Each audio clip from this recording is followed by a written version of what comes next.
Nice to see you all again. This is been a wonderful growth pattern to watch this event increase in attendance every year. You know, usually things, if you follow the stock market at all, there's tips and turns. And there are no dips when you look back at the attendance of this event. It has grown every single year. And I was at the first Mayor's Development Roundtable. I was a member of the City Council in those days, and it was a good crowd, but I mean, literally you could kind of envision, though, a big table and we could all sit around it. Hence the name. It's hard to imagine a round table today big enough to hold this audience of 460. So give yourself a hand for believing in Oklahoma City and the concept of the Mayor's Development Roundtable. The idea, as it has grown, is to bring into one room the people in Oklahoma City who look at design and development and planning and try to get everybody on the same wavelength from an information standpoint. We thought, why don't we bring in the architects, the developers, the bankers? Let's allow everybody to get in the room, and who knows what powerful interactions might take place outside the conference hall during the break sessions. Deals might be consummated, handshakes might be extended. And I suspect that those deals have happened through the years. Certainly there's a lot of opportunity in Oklahoma City as the outside capital now starts to enter our community. We have an outstanding lineup of speakers today, and I get the opportunity to introduce our first one. I first met Walter Hood back in 2004. I had been invited to attend the Mayor's Institute of Design, which is a gathering of mayors and then really smart people, which you can imagine the contradiction of intellect that takes place immediately. But they bring in urban thinkers, planners, urbanists from all over the country, and they ask each mayor to bring some sort of concept or complex problem that they're facing in their city. And at the time, I had just been elected mayor, and we were kicking around the idea of what to do as the city tried to respond to the idea that Interstate 40 was supposedly someday going to be realigned.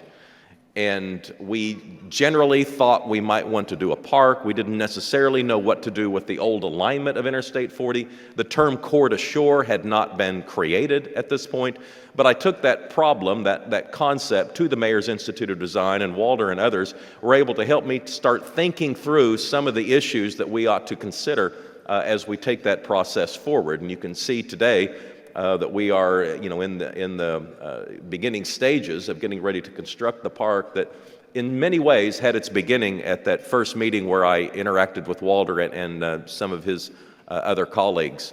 And then, have you ever met somebody and then years later you have this moment of, I think I know you from somewhere? In January of this year, Walter and I had both been asked to be a jurist on what was called the Rudy Bruner Award, which is a national award that's given for urban design. And I walked in the room, and I didn't think I knew any of the other jurors, and all of a sudden Walter and I see each other, and we have this, I know you from somewhere, but I can't figure it out where moment. And we figured out it was at that Mayor's Institute of Design 8 years earlier. So since then, Walter came here as a part of that jury, and we gathered in Oklahoma City to help determine the finalists for the Rudy Bruner Award. So he's had a chance to look around and kind of see our city. And this is a guy that gets around a little bit, has unique ideas, and is positioned about as well as anyone to give us some things to consider going forward, and at the same time, perhaps remark about things that are occurring here, whether he thinks we're on the right track or the wrong track, and I hope he'll feel free to comment on that today. He is based out of Oakland, California. He is an environmental designer, artist, and educator. He's a professor at the University of California. He's a member of the Berkeley's Landscape, Architectural, and Environmental Design Department. He has a studio practice, Hood Design. He's been engaged in environmental design, urban design, art installations, and research commissions since 1992. Earlier this year, he was appointed as the inaugural holder of the David K. Wu Chair in Environmental Design. He has served as a Goldman Sachs Design Fellow for the Smithsonian Institute. He served as an MIT Fellow for Robert Taylor in 2011, was the 2009 recipient of the Cooper Hewitt National Design Award for Landscape Design. He has exhibited and lectured on his professional projects and speculative works internationally. Here to bring our kickoff keynote is Walter Hood.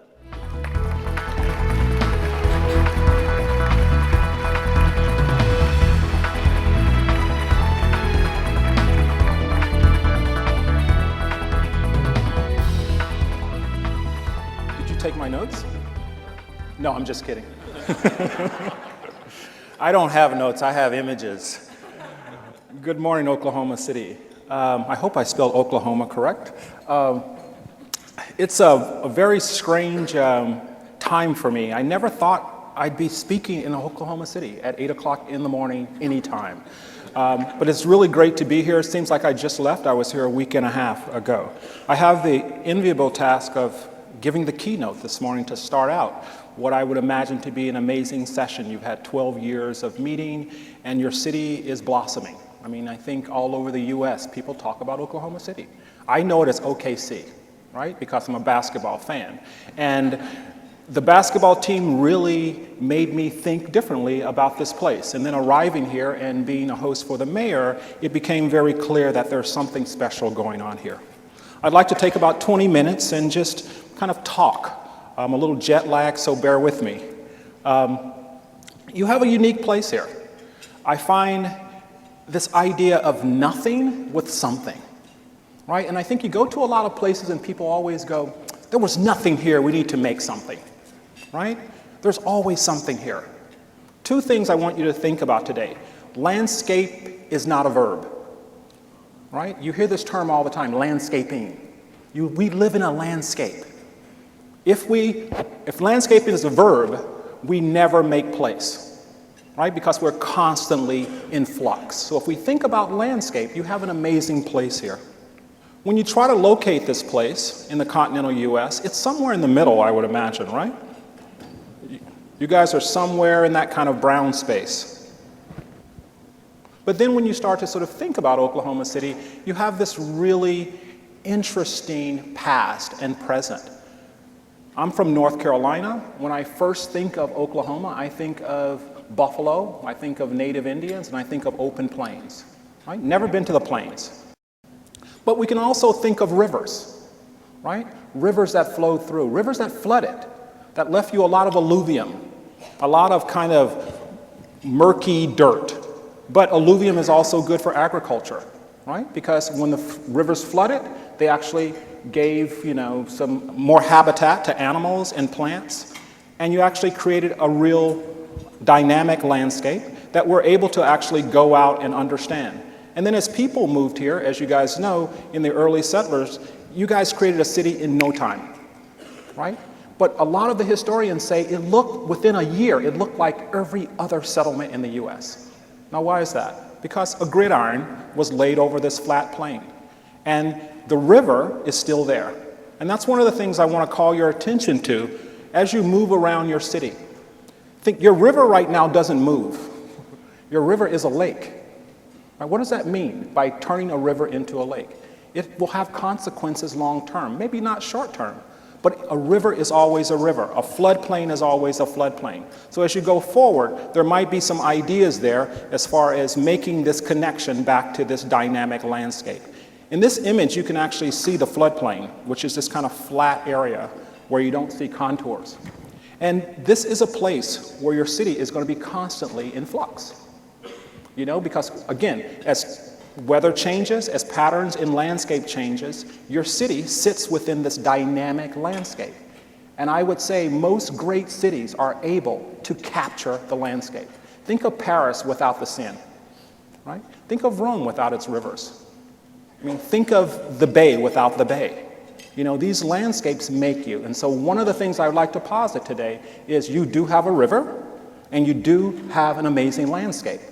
Now you might look at it and go, who is this guy from California talking about this amazing landscape? It's flat, it's dry, it gets hot. But trust me, if you invest in the landscape, it will actually bear fruit. And this image, this once humble, flat town that had a river in the horizon is no longer visible today. But I would say within the palimpsest of the landscape, right, without destroying it, you can actually find this again. And I think some of the things that you're thinking about, this new park that you're doing, moving highways, investing in public space, is like the first step in doing that. But again, landscape is not a verb. So how do we go about making decisions then about keeping this landscape? First, I'd like to posit that there are three ideas that we try to work with through all of our designs all around the world. And I call this a cultural practice because culture suggests people are in this thing together in a place, right? We can be very different, but we live together in a place. So the first idea is this idea of the mundane and everyday. Every place, every city, the mundane and everyday, 80% of our time is spent in these spaces. These are the highways where we sit for hours in traffic. This is the streets with no sidewalks that we might walk down. This is the parking lots we pull into. It's where you spend all your money. If you think about the basic infrastructure requirements of any city, it's in the everyday and the mundane. Your street lights, your sidewalks. That's a lot of money. But why, when you go from place to place, they all look the same? Right? You can go to California, our sidewalks are just like your sidewalks. Why is that?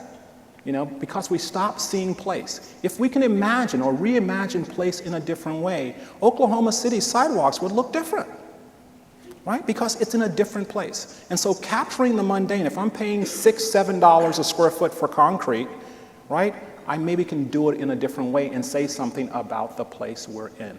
How many people have been to Europe? Yeah? How many people have been to Spain? Right? How many people have been to southern Spain? How many people have seen oranges on the sidewalk? Right? How many people have seen irrigation canals running along sidewalks? Right? You can do anything if you think about the place, right? And that's what we're missing in America. That's why we go to Spain. That's why we go to France, because we like palimpsest. And there's something in our DNA that's about we want things to be clean. We want to clean everything up. And I would advocate we need a little mess every now and then. And the mess is in the everyday and the mundane. The second element is the commemorative. People have gone before us. Things have happened while we're here, and things will happen in the future. How do we commemorate? And it's through this sort of understanding of not wiping the slate clean, is that our landscapes of places, they can commemorate who we are. So when we leave here today, when we leave our life, we leave something behind for that next generation. And I think in good city building, there's always, right, this detritus that we leave for the people in the future. And lastly, they come together within community design. And as we go through this, we try to argue with planning directors, Department of Public Works, Parks departments, that we can get projects done.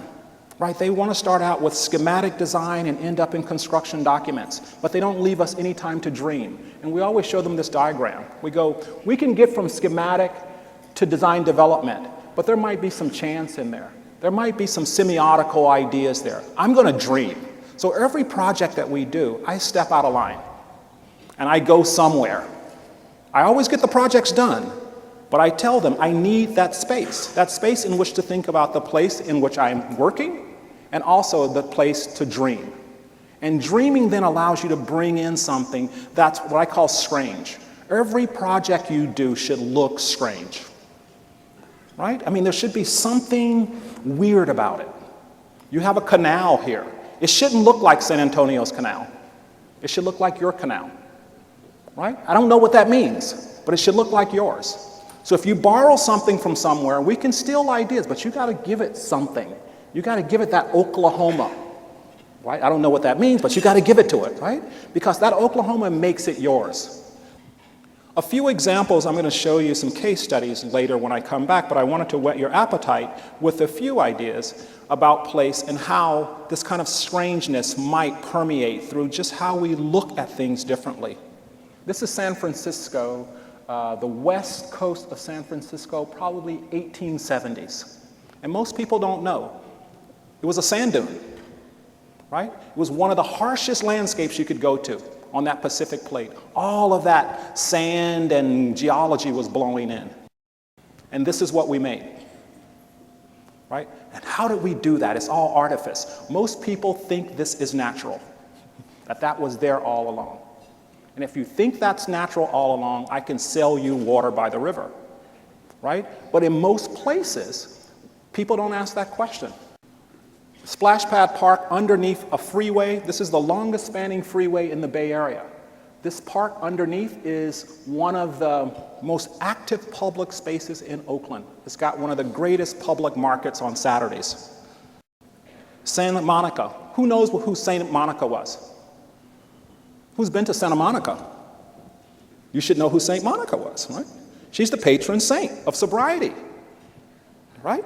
I mean, evidently those Spaniards were drinking a lot and she came and rescued them and prayed and they became great Catholics.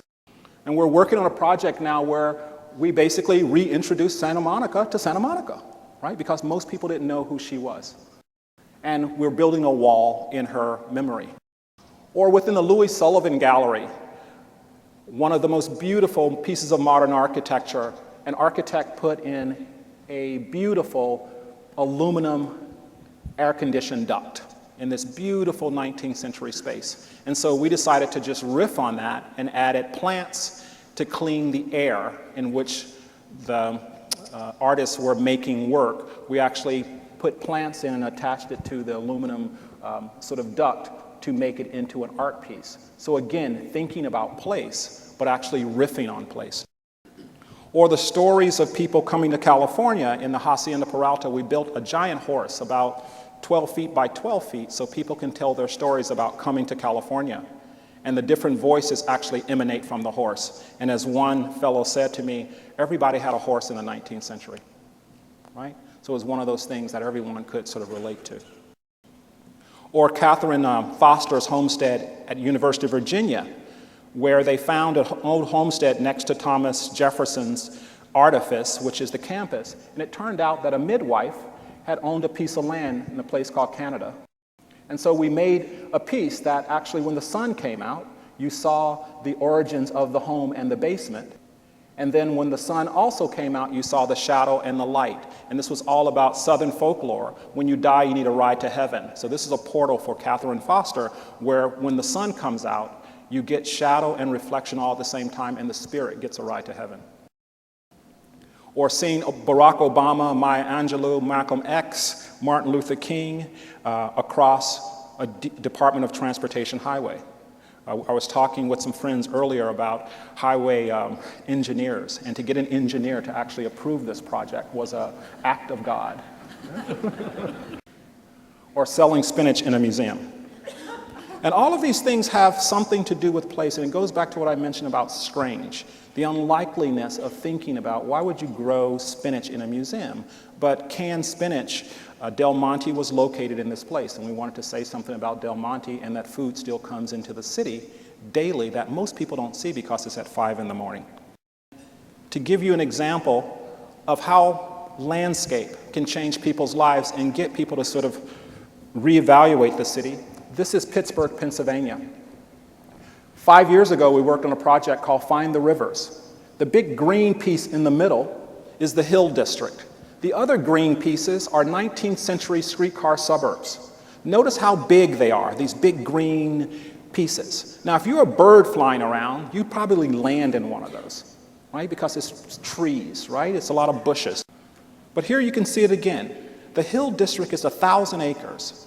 The people who live there, probably 50% of the people, let's say it was 100,000 in mid-century, probably about 50,000 now, they can all walk downtown because they can actually see the downtown skyline. But what they've been told over the last 10 years is leave, get out. This is a very dangerous place. People are leaving, move to the suburbs, right? Now, the weird thing is, look at that image. That's valuable land. There are 2 rivers coming together, and they created this piece of landscape. But people forgot about the rivers, right? The first image I show you, find the rivers. It's like kind of weird. You go to Pittsburgh, it's like, why are you looking for rivers? There's a river there. But people live next to the river. The river cut that landscape out. And so, working with the Hill District, we were able to go back and tell them, you don't live on a hill, you lived on 7 hills, just like Rome, right? 7 hills before you cut them all down. You cut them down and you took all the coal out of it. The Polish, the blacks, the Italians all lived in this one place. They worked in this landscape. But over time, like most American cities, once the industry had taken all of what they needed, they left people there. And by mid-century, you had a fledgling urban development. But by mid to late, people started to leave, like in most cities, and they left the people here at the Hill. Now, those 2 big green pieces was something that the government did, and it was called public housing. And thanks to public housing, large-scale HUD housing, the hill was saved. And what we tried to get people to see was the landscape. And these three basic things that had nothing to do with the rivers, it had to do with edges. If you've been to Pittsburgh, people live on bluffs, and they look out at the river. So we tried to get them to celebrate those views again. Tributaries, they live in between rivers, so that means the water is still moving in between. They had forgotten this. And lastly, the hills in which they live. Then vicariously, we noticed the way people walked around the hill. And again, if you've been to Pittsburgh, you don't walk along the streets, you move upstairs. So people walk along stairways. Now, most neighborhoods in Pittsburgh, they actually sell books about their stairs. You can buy them. Homewood stairs. You can buy books about stairs. In the hill, they had forgotten their stairs. So we reminded them. And again, getting people to see the place in which they live. And then we took them through a long, arduous process of relearning. And the basic thing we said to them was, look, if people are moving to the suburbs, you actually have a suburb downtown. And so we tried to compare all the suburbs, 19th century suburbs with the hill, looking at the landscape, and we could qualify through metrics that they have the same biomass, the same elements, and then we advocated for parks to look like parks in the suburbs, streets to look like streets in the suburbs. Why did we do that? Because everyone looks at the suburbs as something of value, and they look at cities as something that they can't value. So just being able to see the familiarity between the two, we were able to create the green print. And so the green print looks like this. It's a donut, and as the Pittsburgh Parks Conservancy calls it, it's Central Park inverted. So imagine Central Park on the outside. Now it makes a lot of sense that the green is on the outside. Why? Because the rivers are on the outside. And that green is the resilient buffer between the two. So you can go to the hill today and see turkeys. You can see rabbits. You can see deer at times. And this is an urban interface with the river. So the woods, in the woods we have performance standards that suggest if you make parks, they have to look a certain way. If you do housing, they have to look a certain way. We're not controlling density, but we're just telling people if you build in the woods, you have to build a certain way to protect the woods. And we went through this codification through circulation, through trails, and then through development. And we did this for both the village and the woods together. And the village has a small compact footprint, but it talks about urban development and what's the best kind of development for this place.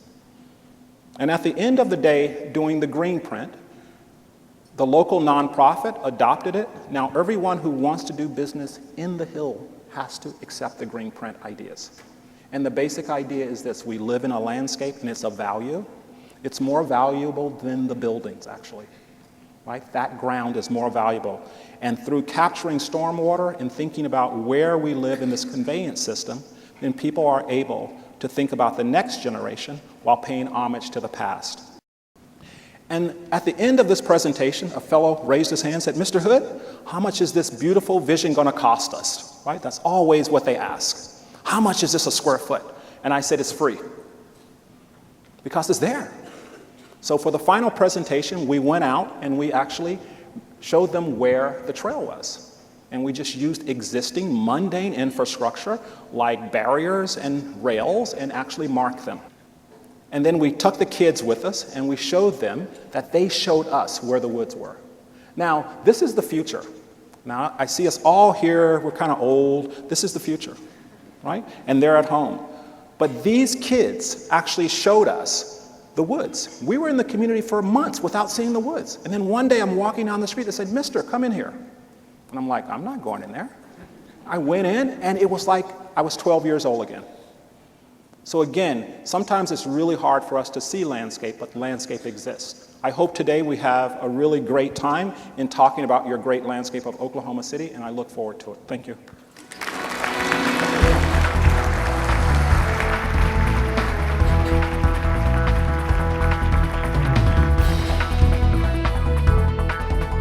Thank you, Walter. I think all of us are going to have a whole new vision now as we look at different things. So we appreciate that you've mesmerized us into a whole new challenge of how our mind works. Thank you for that. Okay, has everybody had enough caffeine and as you kind of fired up and ready? Because here it comes. What you've been waiting for, these 2020 lightning rounds.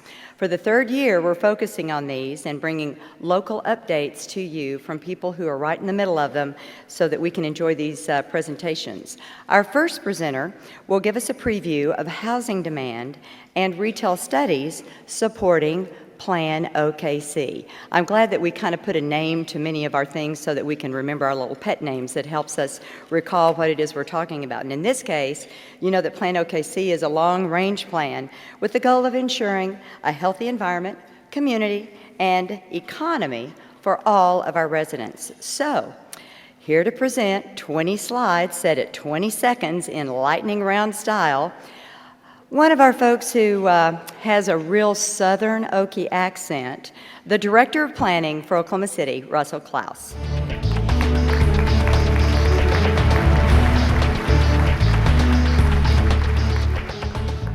This is the classic definition of planner in a box. That's not the way I operate normally, so this is going to be interesting.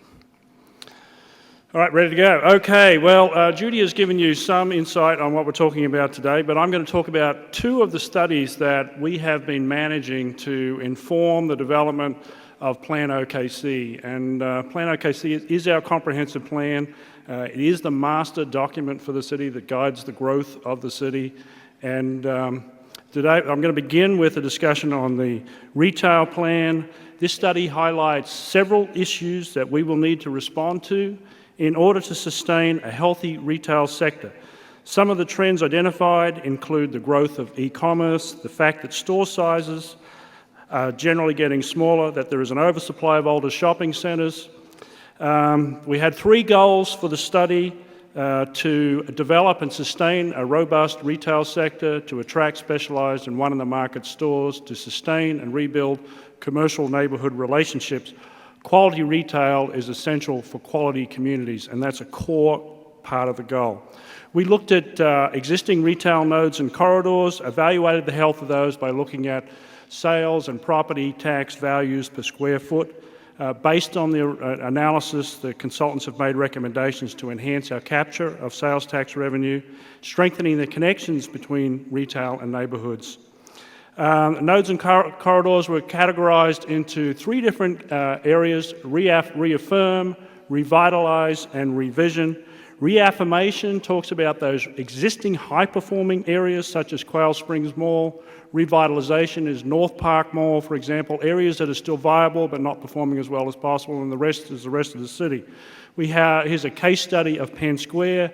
We did case studies of a number of different nodes and corridors, and it looks at those different connections. The core of the Penn Square area, the mall itself, is really healthy, but the peripheral area needs some additional attention. So the study focuses on how to address that and how to address those connections. Same on Northwest Expressway.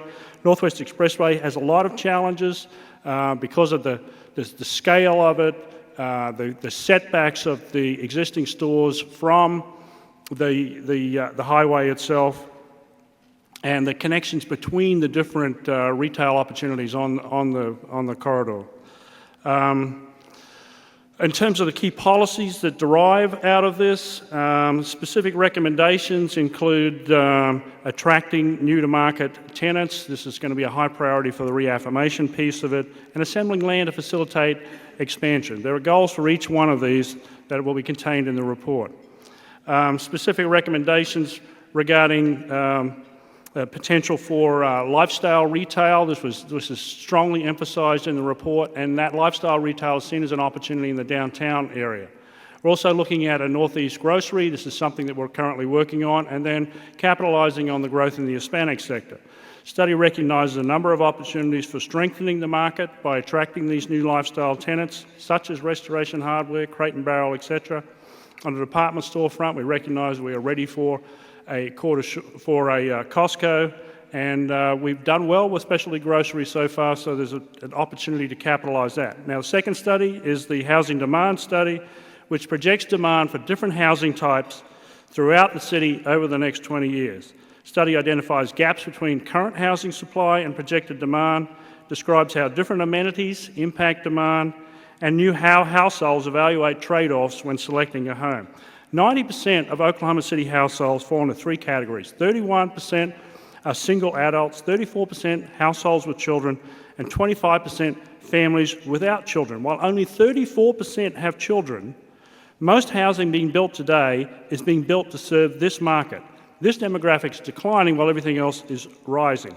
Household mobility is also increasing. 55% of those surveyed report that they are likely or very likely to move within the next 5 years.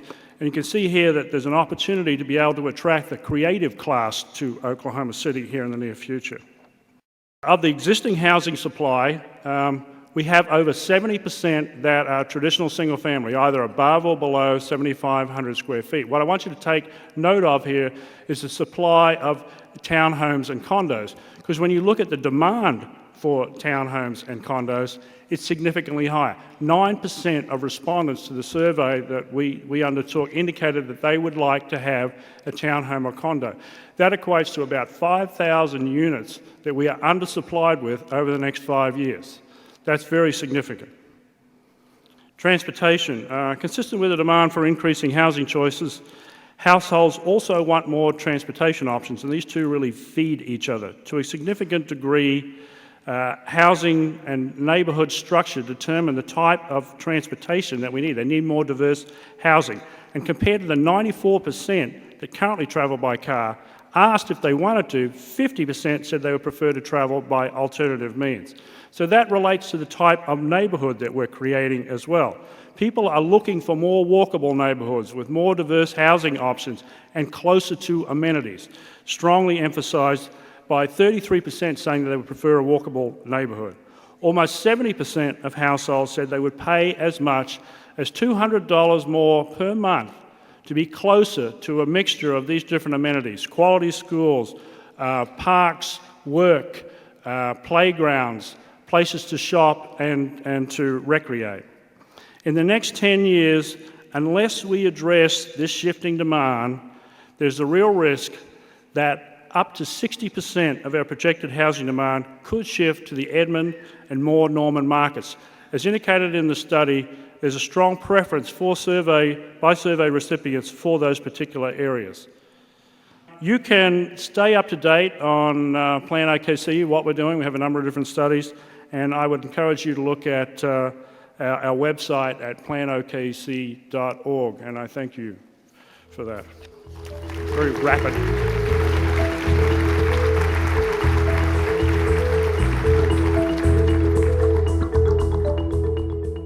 Our next opportunity for you guys to learn a little bit about something new is going to be a presentation, which is an update on the Will Rogers Airport East Side Development Plan. So, please welcome the Director of Oklahoma City's Airports, Mark Cranenberg.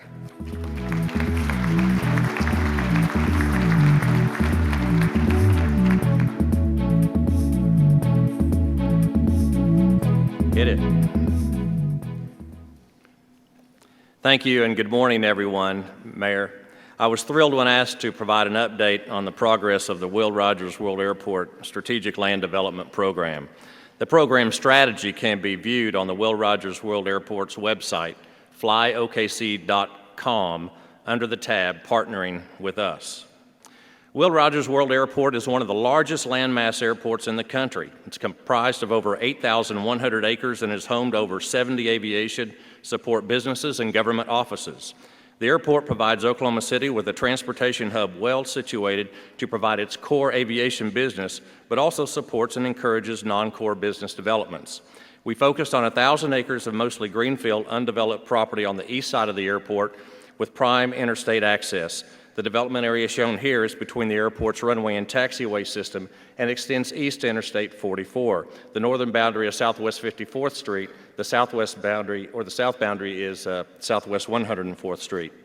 We got tired of calling the area East Side Development, so this morning I can tell you through a naming process we came to call the area Lariat Landing. We wanted to build on the proximity of the airport, the current Will Rogers World Airport brand, convey Oklahoma's rich aviation heritage, and create a destination for business. Our goals are to generate non-airline revenues, which will be used to offset airline charges, thereby promoting air service. We wanted to enhance the strength and stability of the airport and the region, enhance our national reputation as a center for aviation, and create jobs and additional sales tax. Once we determined the development area, we began the process of creating a comprehensive development plan. Numerous technical and financial experts representing various committees and working groups provided guidance on land and business planning, infrastructure, and policies. Approvals and consensus from the Federal Aviation Administration and our airline partners was essential. The development area is located just southwest of Oklahoma City's Central Business District. Easy access to major transportation routes such as Interstate 35, Interstate 44, and Interstate 40 is an obvious benefit. Most of the land has access to the airport's runway and taxiway system. The land is available in large combinable parcels and has the flexibility to accommodate both large and small developments. While much of the airport's property is reserved for airfield purposes, other airport lands have been designated as potential development areas suitable for commercial development uses. The next step was to designate specific uses. We created 4 land use classifications. The blue represents direct aviation uses for those uses requiring airfield access. The green is indirect aviation, which can be both aviation or non-aviation commercial uses. The orange shows a significant amount of land for retail, industrial, and office space, and the gray color shows a land reserve component. The spine road for the development will be the realignment of Portland Avenue, which will remain a through street from Southwest 104th Street north to Southwest 54th Street. Much of the new roadway will be 4 lanes with a median, landscaping, and esplanade lighting. Southwest 74th and 89th Streets will also be improved to Interstate 44. Direct aviation uses will enjoy easy access to the airport's runway and taxiway system, as well as numerous access points off Interstate 44. Direct aviation uses such as aircraft maintenance, aircraft manufacturing, commercial air cargo, and corporate general aviation are ideal uses adjacent to the airfield. Indirect aviation and aviation support uses provide goods and services mainly for aviation-related businesses and will be in close proximity to the airfield and the interstate. Indirect uses include freight forwarding, logistics, cargo warehousing and distribution, operations, and manufacturing. Retail, office, and industrial uses will benefit from excellent highway visibility. A retail village or town center is planned as a gateway to the development to support uses such as an office campus, hotels and conference centers, restaurants, entertainment, and other commercial and industrial uses. The retail village will be supported by a mixed-use district centered on the new Portland Avenue and Southwest 74th Street intersection. Here, there will be opportunities for cultural and recreational uses, public art and gathering spaces, and entertainment venues. The mixed-use district will complement Oklahoma City's Envision 240 project. The goal is to be development ready. The City of Oklahoma City Utilities Department has already completed installation on a 48-inch water line adjacent to the new Portland roadway alignment. Construction of the first phase of the Portland realignment project will begin this fall and is scheduled to be complete spring of 2015. Here you see the overall plan. Remember, the plan is flexible, and ultimate development will determine the overall layout of parcels. All development at the airport must be lease deals due to the restrictions on the use of airport property. The maximum lease term is 40 years, and rental values may be partially offset through municipal and state incentives. Development standards were created. They provide parameters governing design, construction, and/or modification of facilities that are not addressed in the city's building code or other governing codes or covenants. The standards address issues such as right-of-ways, building setbacks, parking, lighting, and signage. Land lease rates are based on 3 categories. Aeronautical rents are determined by benchmarking other airports. Non-aviation commercial use rates will be based on a fair market value appraisal. Due to the numerous government agencies already on the airport, we've established a government rent category recognizing their public good benefit. Airport incentives include a pioneering period which may be used to stimulate specific activity on certain property for a specified time period. Fair market value ranges are used for non-aviation uses, and incentives will be based on the amount of job creation, direct and indirect economic benefit, and the type of development. So how are deals going to be done? Direct negotiation with staff is normally used for aviation-related uses. Statements of interest, requests for qualification, or requests for bids or proposals may be appropriate on certain types of property. Where large capital investments are required for infrastructure development, a master developer concept or a public-private partnership may be used, such as in the retail village. Thank you for your time.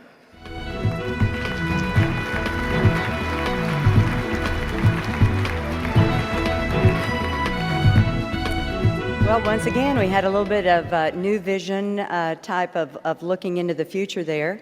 And I think he talked about an FAA partner and Envision I-240, which is a pretty terrific segue for our next presenter. Our next presenter is going to give us an update on the I-240 Urban Land Institute study. And she is a transplant from Kansas City because her husband moved here with the FAA. And we're glad she's been in the position of president of the South Oklahoma City Chamber for 10 years. Elaine Lyons.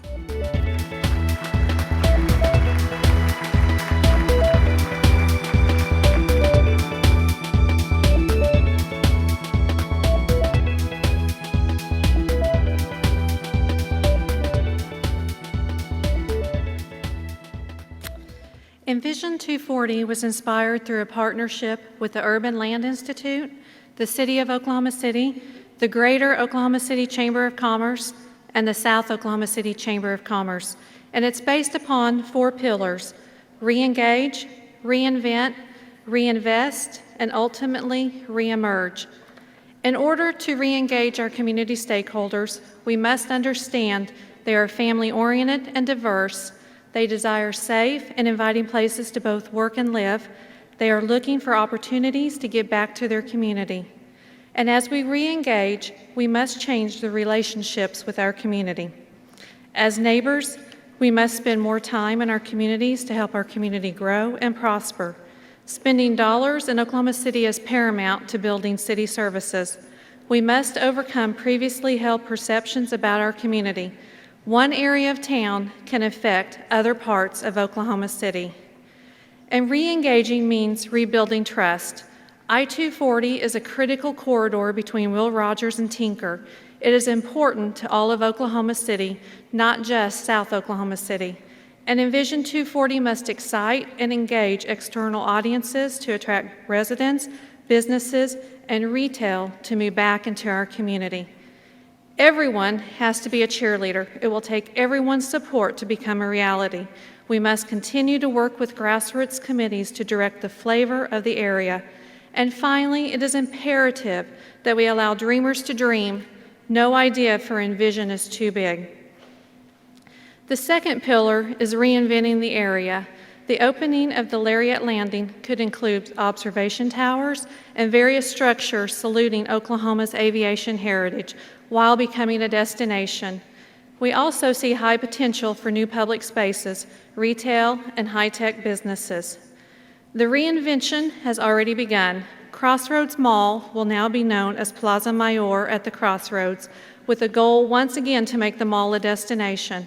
It will create buzz as an experience like any other in the metro, and offer goods and services unique and diverse, reflecting the locality and flavor. Continuing to reinvent through Envision 240 means conquering the seas of concrete. This means building a true community, including interesting places for visitors, create opportunities to utilize bicycles and other modes of transportation, and paramount is safety. Envision 240 is the foothold to secure our neighborhoods.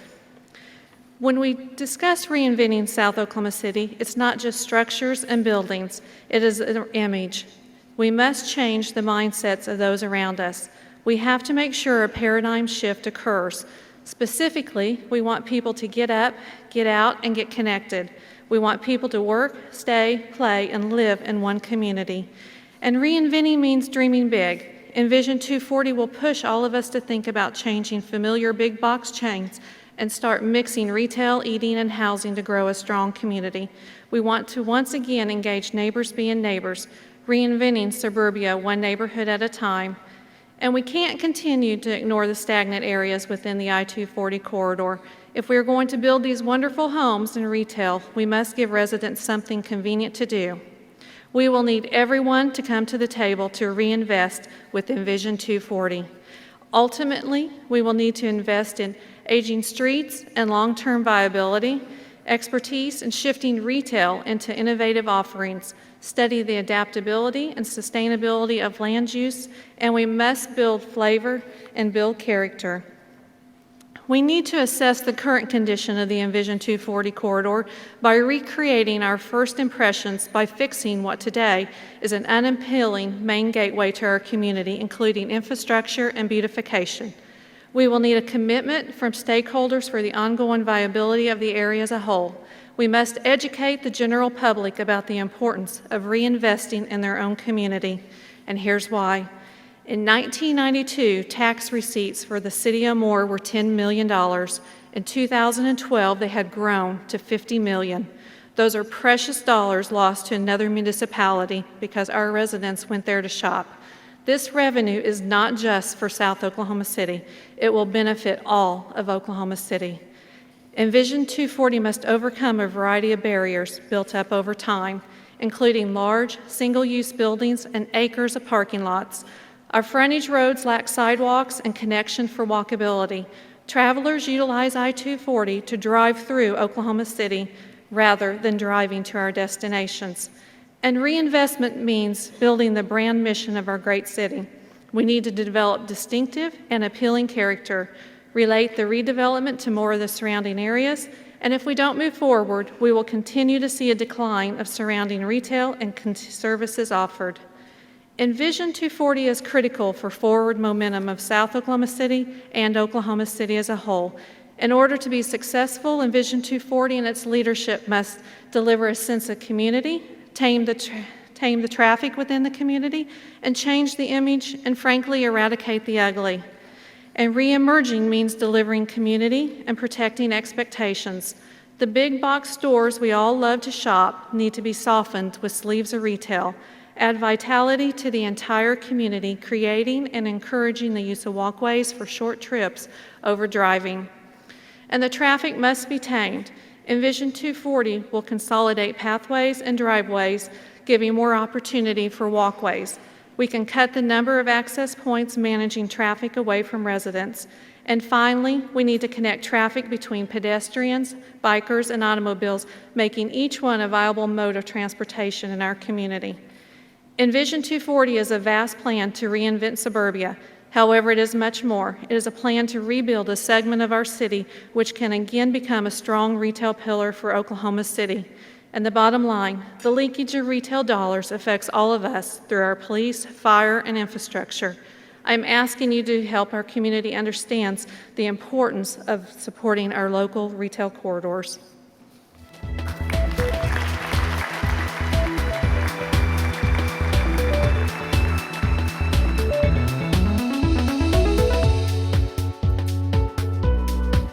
Walter, I think that we're seeing this whole thing about recreating a landscape to make it more palatable for the future and our quality of life. Thank you, Elaine. All right, our next presentation will update us in the increase in housing and hotels in Bricktown and downtown Oklahoma City. You know, we had to go back to Boulder to get her to come back to Oklahoma City, and we're sure glad we did. Please welcome the President and CEO of Downtown OKC, Inc., Jane Jenkins.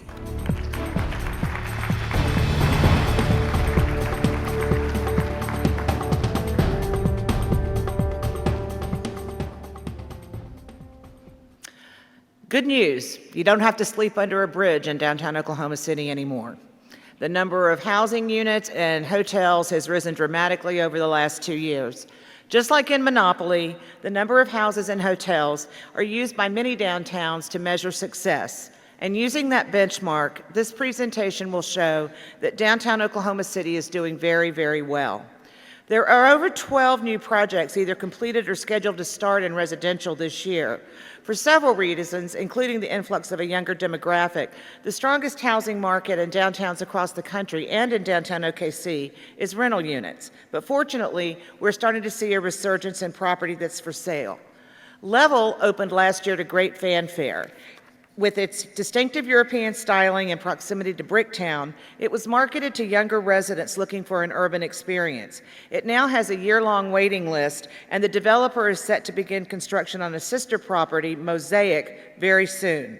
In Midtown, the Klein is now former hotel, now home to 12 rental units with some fabulous views of the downtown skylines from the kitchens. 1212 North Walker is another example of a creative adaptive reuse. 24 units recently opened in what was once a parking structure. The ground floor will be home to Waffle Champion and Dry Shop, a new styling concept. Around the corner, a new project on 12th Street is set to open in August. It will offer 26 apartments with contemporary styling and, again, stellar downtown views. An authentic urban loft living is now available at the Guardian, also once a parking garage. This project features an alley transformed into a public gathering space and a new restaurant appropriately named The Garage. A long-awaited project slated to start construction this year is the renovation of the former Carnegie Library. Using historic preservation tax credits, this project will feature 19 rental units, parking on the second floor, and commercial space. Besides a highly desirable location in the central business district, it has the advantage of being across the street from one of downtown's hottest new restaurants, Kitchen 324. The Edge is one of the biggest projects going in on what was old the Mercy Hospital site. When completed in 2014, the 250-unit Edge will resemble a resort. It's loaded with amenities, including a rooftop dog park and retail on the ground floor. The Midakey, or Mercantile Building in Bricktown, is another creative project showing the innovation of downtown OKC developers. The building will be condoized with the top 3 floors converted to 36 apartments. The existing property owner retains the ownership of the lower 2 floors for commercial use. And with the completion of this project, the number of housing units in Bricktown will double. Phase 1 of the Maywood Apartments at 4th and Oklahoma is scheduled to be completed this year with 139 units. Phase 2 will begin soon after that, adding 160 units. And also in Maywood is the welcome sign of a changing trend: residential properties for sale. The Maywood Flats will be constructed adjacent to the existing brownstones on 3rd Street, but will offer flats as opposed to a vertical design. Benefiting from the rise in property sales is The Hill. The project has completed and sold 32 units, and 25 are scheduled to start in 2013. There are an additional 100 units planned. The Hill offers classic contemporary upscale living with proximity to some of downtown's most desirable amenities. This graph shows the growth of residential property in downtown since the turn of the century, 2000. We had 723 housing units downtown. We now have 2,355 and are on target for 3,765 by 2016. In development in 2013 are 6 new hotels. We are tracking more projects, but these are far along enough to discuss. Hotels have a much more direct impact on the downtown economy, adding overnight visitors to the 24-hour mix. On the edge of downtown, 2 hotel projects are scheduled to break ground later this year. Offering 125 rooms, Staybridge Suites will serve as a gateway to Bricktown and the Boathouse District, and the Embassy Suites, with 194 rooms, will serve as a much-needed hotel property for the Health Science Center, which has no walkable hotel properties within its boundaries currently. And developed by the same group that produced the Hampton Inn, the Homewood Suites and Hilton Garden Inn will share facilities, including the Power Alley Garage on Sheridan. They are also planning to build a meeting space facility that will serve all 3 properties. Combined, this development will add 255 rooms on Sheridan in Bricktown. And sporting an impressive classic brick facade, the Holiday Inn Express will be built on the site of the former Steffens Dairy building and will add 124 rooms as the first hotel on Main Street in Bricktown. The property will add a vibrant use to the neighborhood and will complement the residential units across the street being developed at the Mercantile. Aloft, an extension of the hip W brand by Starwood, will open in Deep Deuce later this year. On a bluff overlooking Bricktown, the property will offer spectacular views while pampering its guests with an outdoor pool and indoor spa. Aloft will also be home to the WXYZ Bar, sure to become a local hotspot for Deep Deuce residents. Opening the first hotel in Midtown since the mid-century, developer Paul Curry will bring his ambassador brand to Oklahoma City, renovating the former Osler building at 11th and Walker. It will have 54 rooms and a restaurant on the ground floor, and the hotel will also complement the St. Anthony Medical Complex. Its rooftop bar will attract local residents from Midtown and Heritage Hills. This graph shows the growth in hotel rooms since 2000. We had 395 rooms. By the end of this year, we will have 1922 and are projected to have 27 66 rooms by 2016. While the Thunder has certainly contributed to this growth, we have also become a prime destination for both business and leisure. Although technically not part of this topic, I can't talk about downtown without talking about a well-known downtown issue, parking. A quick update, construction is already underway with the Arts Garage between Hudson and Walker. It will offer over 800 spaces and retail on the ground floor. Also scheduled to begin construction this year is the structure on 10th Street between Broadway and Robinson. It will offer 285 spaces. You've also read about the proposed garage and enhanced pedestrian access on Main Street in Bricktown east of the railroad tracks. In addition, the Santa Fe garage is being refurbished and will call for an additional 400 spaces in the Century Center. Things are good in downtown Oklahoma City. Thank you.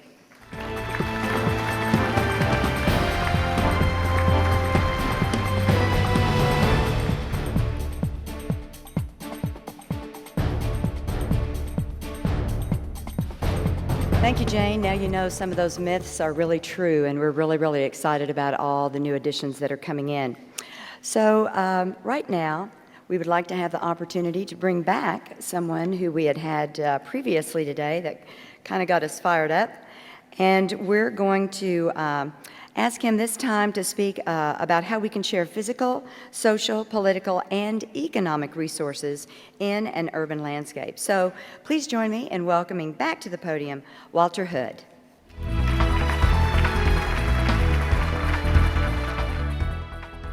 We've heard that we have a great new airport and development. The suburbs are going to be revitalized, and the downtown, I'll have places to stay. So it seems like you guys have it all figured out, right?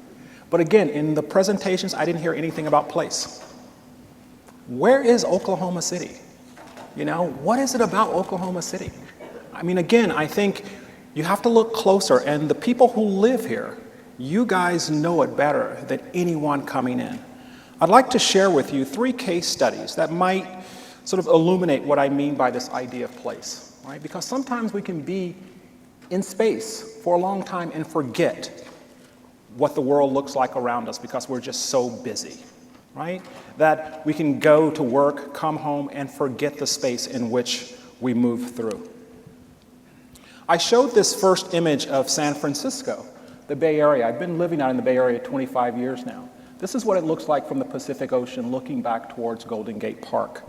I've had the opportunity to work on the new DeYoung Museum, which was built in 2005. Last year, the DeYoung Museum sits out in Golden Gate Park, was the second most visited museum after MoMA in New York. They had well over 2 million people. When the museum was proposed in the park, the citizens of San Francisco sued the museum because they said a museum should not be in a park. They forgot in 1879 there was a museum in Central Park. So we forget a lot of things. But this idea that if we look around and begin to see the place in which we live, maybe we can say something prophetic about it, meaning the truth. Again, the truth, if I live in a sand dune, that's the truth. So that means anything I plant out there in that sand dune, the water is going to go right through the sand.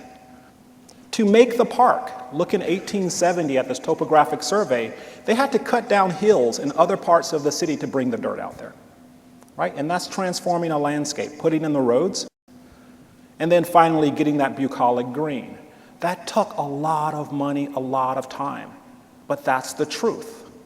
Most of us don't know the truth then about place. If we can learn the truth, then over time, caring for that, we might make different decisions. As the park grew, for the first 50 to 60 years, it probably looked like a vacant piece of landscape. But what we know today is the city kind of embracing this green artifice, which is a cultural landscape, and that's my point. We make these landscapes. The environment doesn't do it alone. So you're making a landscape here. When you talk about the corridor, you're making that landscape. And if the corridor is in the middle of the idea, it will always be a corridor. If you get what I mean. Your core to shore. If you think core to shore, it will always be core to shore. Why can't it be a place that takes me to the river? But if I think about the way I use grammar in landscape, if I call it a corridor, at the end of the day, I will design a corridor. If I call it a core, at the end of the day, I will make it a core. And we lose all of those qualities about place. 1921 was where the New de Young was built. Most people have forgotten that it was a tower. When Herzog and de Meuron proposed the tower, they sued the museum because towers don't belong in parks. This came down during the Loma Prieta earthquake in '91. Within 10 years, people have forgotten. Our project is a very simple project. The museum has 3 bars, and it sits in the park. The architects wanted the museum to say something about the park, and we wanted the park to say something about the museum. You move through the front part of the museum. It's all free to the public, so anyone can come to the museum at any time. On Friday nights, there's actually youth can get in free, and there's disc jockeys and hip hop and all kinds of things. So it's really become a new place within the city of San Francisco. It just doesn't reside in the downtown. It's about 20 minutes outside of downtown. It's at the edge. And no one thought it would work. But this is what it looks like today. It looks like a large aircraft carrier just landed, right? But it's one of these places where, again, people go to, and they have a different idea now about Golden Gate Park. And the museum provided that new understanding. There's no front door. It's been criticized by not having a front door. And this idea that it's open and free meant that it had to be porous, so you can enter from 3 sides. There's a children's garden, there's a sculpture garden, and there are interior courts. Our basic idea was simple. We decided to walk around the entire museum precinct within a quarter mile, and we took all the plants that exist out there and we put them inside the museum, because we wanted people to know that they're not native. The whole time we worked on the project, everyone said, you're going to do native gardens, but none of the plants would have grown there 150 years ago because it was sand dunes. So everything had to be brought in. So when you see the plants around the museum now, you know that they're all artifice by them being placed in the museum. The second truth, prophetic aspect of this is parking is underneath these palm trees. These palm trees are 120 years old. We saved them. It cost about $1.5 million to save them over 10 years. But they have been there from the beginning. And I talked about commemoration, but this idea that we don't have to commemorate through a statue. Sometimes we just commemorate through flora. So something that people, when they were smaller kids, remembered the palm trees. And the palm trees were given to the city from another country. But this idea, again, of trying to weave these pieces together to tell a different story. Every landscape has a story. And here we talk about culture, the Japanese tea garden, and the sculpture garden, and art, how all of these things mix together to become a landscape in which people live in daily. This is not a landscape that people flock to for particular events. People ride their bike and go here daily. And it's one of those mundane landscapes where the sidewalks are made of stone, right? They're not made of concrete. Some of the walks are made of asphalt, not made of concrete. So getting people to think about the ground in different ways. And then every now and then, the elusive memory that maybe, grasses grew here. Maybe other things were here before, and that we can encounter them just through a different way of introducing people to materials and how materials go together. And this is what I meant earlier about how we do the simplest things, a curb and gutter, right? You can make a beautiful curb and gutter. You're paying the same amount of money, right? And again, we've lost that kind of craft in place. And how we begin to then talk about how we want to be together. If we talk about the early modernism, people thought about these kind of collective spaces, the town center where people want to be together. I would argue today our cities want to be more diverse, and we want to have choices. I would argue, again, a lot of the time we don't want to be together, right? When we make a lot of public spaces, people don't want to hang out together and do kumbaya anymore. We have cell phones, we have all of this stuff preoccupying our time, and that's fine. We're just going through a period. But our places can begin to reflect that. We don't have to keep hearkening back to a more romantic idea about community. I mean, I look at my students, and my students come to class now with a laptop. They're not even looking at me.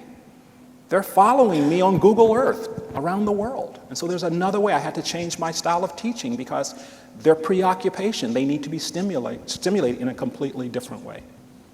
Art can sort of say many different things about places. This is a piece by Andy Goldsworthy, and I show this because art is not always what you think it is. You can't curate art. So I would say to you, don't try to curate your art. Bring in good artists and let them go. If you curate it, it'll look like the same art everywhere else, and artists will say something. Andy found out that we were using this stone from his hometown outside of England, and it broke in straight lines. And he was kind of keyed off at the architect, so he decided to do a crack. And of course, once the crack was done, the contractors called us all up and said, you gotta come out here, there's a problem. And it was a piece of art. And now they dust bust this. This is $1 million crack, okay? Next. The interior of the museum actually is performative. It catches the water and holds the water for irrigation. And again, these ferns were given to the city from Australia. During the 19th century, California and Australia actually shared a lot of things, and a lot of things meant trees and flora. But this idea, again, of making these spaces, a donor actually gave money to make this children's garden, and this is a public amenity. This does not belong to the museum. And it has qualities, again, that harken back to this place. You can see the eucalyptus trees here, and you can see fog. We actually make fog, even though it's foggy, because believe it or not, San Franciscans forget that it's foggy, right? And so we have to remind them every now and then. But this place that you come to, it's a strange place. And we've had people comment on the strange juxtapositions of things, but again, it's just forcing people to look closer at the place in which they live. The second project, if that's on the West Coast, this is on the East Coast. This is a fairly beautiful image, right? This is outside of Buffalo, New York, in Amherst. When I first saw this image, I was like, wow, what a beautiful place. Yeah? And then you go to Amherst. It sits outside the city like most suburban colleges, universities that were built. And I'm going to show you basically a very simple transformation of how the site was selected. And again, you see the site up at the top, the green area with a creek going through it. And it used to be agricultural fields. And again, the creek provided alluvium for the agriculture. And then the UB North Campus basically took Ellicott Creek out of its banks, put it in a pipe, and scarified the entire area for campus. And this is what it looks like. And you can sort of see, it looks like almost any suburban area that you would go to. You drive out there and you get lost. It took me about 10 trips before I could literally figure out how to get there because it looked all the same. It's down a corridor. You get off at an exit. All the buildings look like those little parasitic uses here, you know, those little subdivisions, right? And then you get there and none of the trees were over 20 feet tall. Why? Because they scarified all the soil and didn't put back any topsoil. For the last 25 years, no tree topped out over 25 feet. Now, the project that I'm showing you is for a solar strand, which was a competition that we won to place 5,000 PV panels in this new university landscape. So it was an art project. But I was interested in the landscape. So we did a project that talked about photovoltaics, but also how do we make good soil. This is Ellicott Creek in the pipe. It has a higher biomass than the actual creek itself. So this is the one during high waters, the waters go here. There's more birds here, more wildlife, and no one sees it because it's bermed and hidden. So our project tried to stitch together this patch ecology. Our project site is down at the bottom, and we tried to say that by doing this new project, you can make new patches of green that would actually reconnect Ellicott Creek and provide a more sort of energetic landscape. And we did this all through PV panels, 5,000 PV panels. And we took this idea of a stranded landscape. Because again, a creek, a river, moves in a strand. It discharges its water. It basically ebbs and flows, and it makes a landscape around it. These are riparian zones. And around those riparian zones, then, we could have this biodiversity. So in our competition, we said, if you go back and hearken to the agriculture, and then for your new identity, we would take the PV panels and lay them out like DNA fingerprints so that you could actually codify the amount of energy in your landscape through this new enmeshed environment. And so this is a very simple idea of a carbon cycle and understanding, right? The sun and the ground became emblematic of the project. And this is what our proposal looked like.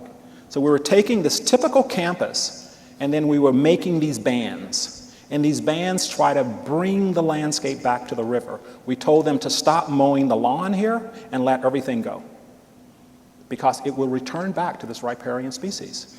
And then we would put in the 5,000 PV panels, and you could codify how they would actually provide power to your dormitories. And so in each case, we were able to say the percentages based on the codification, how they're laid out. You could actually see how the power is generated. And then we built it, and they started to change the landscape. They started cutting it and starting to see that just through this very simple change, that people started using the landscape different. Now, I'll give you a couple examples. You see that sidewalk? There's a sidewalk there at the top left-hand corner. There were no sidewalks before this project. It forced people to see that people are actually walking through this landscape. Immigrants come here and they have to walk in this car-infested landscape. And so as soon as we made a couple of cuts, people started walking through. And so the campus now is building sidewalks. But as you can sort of see in this landscape, it's a very strange new deal down there. And that deal now is taking over the campus landscape. As we started to build, we were able to reuse all the material on site. Buildings are coming down. We're taking the concrete and reclaiming it. The students have gotten involved in planting trees. And so it's really changed the ethic, and people have started to see the landscape in which the campus is built. And so for 25, 30 years, people have just been going through the suburban landscape without stopping. And this solar array, which is generating a small amount of power for the residential areas where the kids are living, have given people a way to see the landscape anew. And hopefully it will be like a parasite, just like the subdivisions, and take over the entire campus. And lastly, I'm going to come back to the middle of the country, to Wyoming. So we had California, and you saw Buffalo, very different places, right? Now, Wyoming is just really different, right? When you go to Wyoming, you land at Jackson, you get in a car, you go out into this amazing moraine, and you see buffalo, or you see elk, and you don't see anyone. It's a huge landscape. And for a designer, the first time you go, I can never do anything here, right? Because you'll be so small. So we were asked to work with the Jackson Wildlife Museum to do a sculpture trail for them. And this is what the place looked like when I first went there. Asphalt. Asphalt, 180 feet wide, bubbling asphalt, right? Millions of people come through here and they're in their cars. It's one of the most urban places I've ever visited. And they don't like me to say that, but it's urban. Everyone drives. They have traffic jams in the morning. Urban just means density. There's enough people there in this valley to create issues, urban issues. And so my first day there, I'm walking around and all I see is blacktop. And there's this amazing landscape, and everybody's in their car. And they want a trail. Now, what they wanted me to do was a sidewalk next to that curb and gutter that went all the way around, probably 12 feet wide, and they could plop sculpture on it. And they can put that bugling moose up on it, and everybody would be happy, right? And what we said was, okay, you cannot use the word trail and just let me do my work. And so for the first 2 years, no one said trail, right? And what I got them to do is start to look at the landscape. This is what most people saw. They pulled up in your truck. You would sit there and you would look out through the windshield with your binoculars looking for bugling moose in your car, right? All you have to do is get outside and look, but most people are in the car. So what we had to do was change the sociology of the space. So what we did was say, we need to change the entire visitor experience. When you get off the highway, we said you should come up and you should never get off in front of the building. You should get out in the landscape. So we took the access road and took people away from the building, posited them out in the landscape, and they had to walk back in. All the donors were keyed. No way, it's too cold, I need to get off in front of the door. During the winter, inclement weather you can, but most days you can't. Then we said, take 1/2 of your parking away. And they said, no way. We get 2 million people coming through the valley, and how are they going to get here? I'm like, well, downtown is like less than a mile away. You guys are outdoor people, right? They're like, yeah, but that's a long walk, right? And so thank God for 2008. Well, not thank God, but not. 2008 happened. We got a crash, and we got a stimulus plan, and they got a bike trail. They got a bike trail from downtown all the way to the park. And so I was able to argue that people would use the bike trail and you can get rid of your parking. And so this is what it looks like today, that same spot. They do yoga out there. right? And that huge moraine is their landscape. You don't see the road anymore. The highway is down below, but we designed it like a terrace, a bench, so that people can use 25 to 30 feet of that space, and they can actually sit out there and see this landscape. They can now use the road out front for programs. Cars used to come through here, not anymore. And now they're in that landscape. Not one car do you see, right? They run 10K races, sell art, or just sit and see that landscape. Now, 6 years ago, people didn't think that this view, you could do this. And it's because everyone wanted to drive their car. Now, this gets back to what I was saying about place. One of my old professors said, if you have a parking issue in your city, it's a great city. We met with Michael Bloomberg a couple years ago in New York. He said, one of the things that I do is I empower my planners. If they go out, I hire smart people, and if they go out and they want to change the sociology of spaces for good, I work with them. A friend of mine said, let's close Times Square. We have all these people in Times Square and all this traffic. Bloomberg said, okay. They closed Times Square. No one thought that was possible. New York, Times Square. You can walk, there are no cars. People are sitting in lawn chairs. You guys have good issues here in Oklahoma City. You just gotta be bold, right? Your city is growing. Now is your time to take chances because you have a waiting audience. You don't have to do what those other places are doing. Conceptually, yes, but you can do it in a different way. You have to find the oak in Oklahoma, whatever that means. Yeah. But this idea, that you can be in a place, most of these people have lived in this place all their lives and they've never walked in this landscape. And you can see things in the landscape when you walk, when you slow yourself down. And so this idea about finding this landscape here, I'll pause it with you. Look closer. It's probably right here in front of you. Riparian areas are always riparian areas, whether they have water in it or not. We will go through these periods. When you think about places that when people settled next to rivers, it was for a reason, right? It was the shadow, right? The Spaniards came to places with the shadow, and they talked about the trees, the bosques, the shadow, the light. Right? They talked about the animals migrating through, right? We still have animals out there. They need to move around, right? We still have people. So how do you say something about Oklahoma? And this idea about those little things we need, infrastructure, we can subserviate the infrastructure. The infrastructure is for us. Those roads are for us, the parking's for us. If we subserviate them, we can actually start to see place. Thank you very much.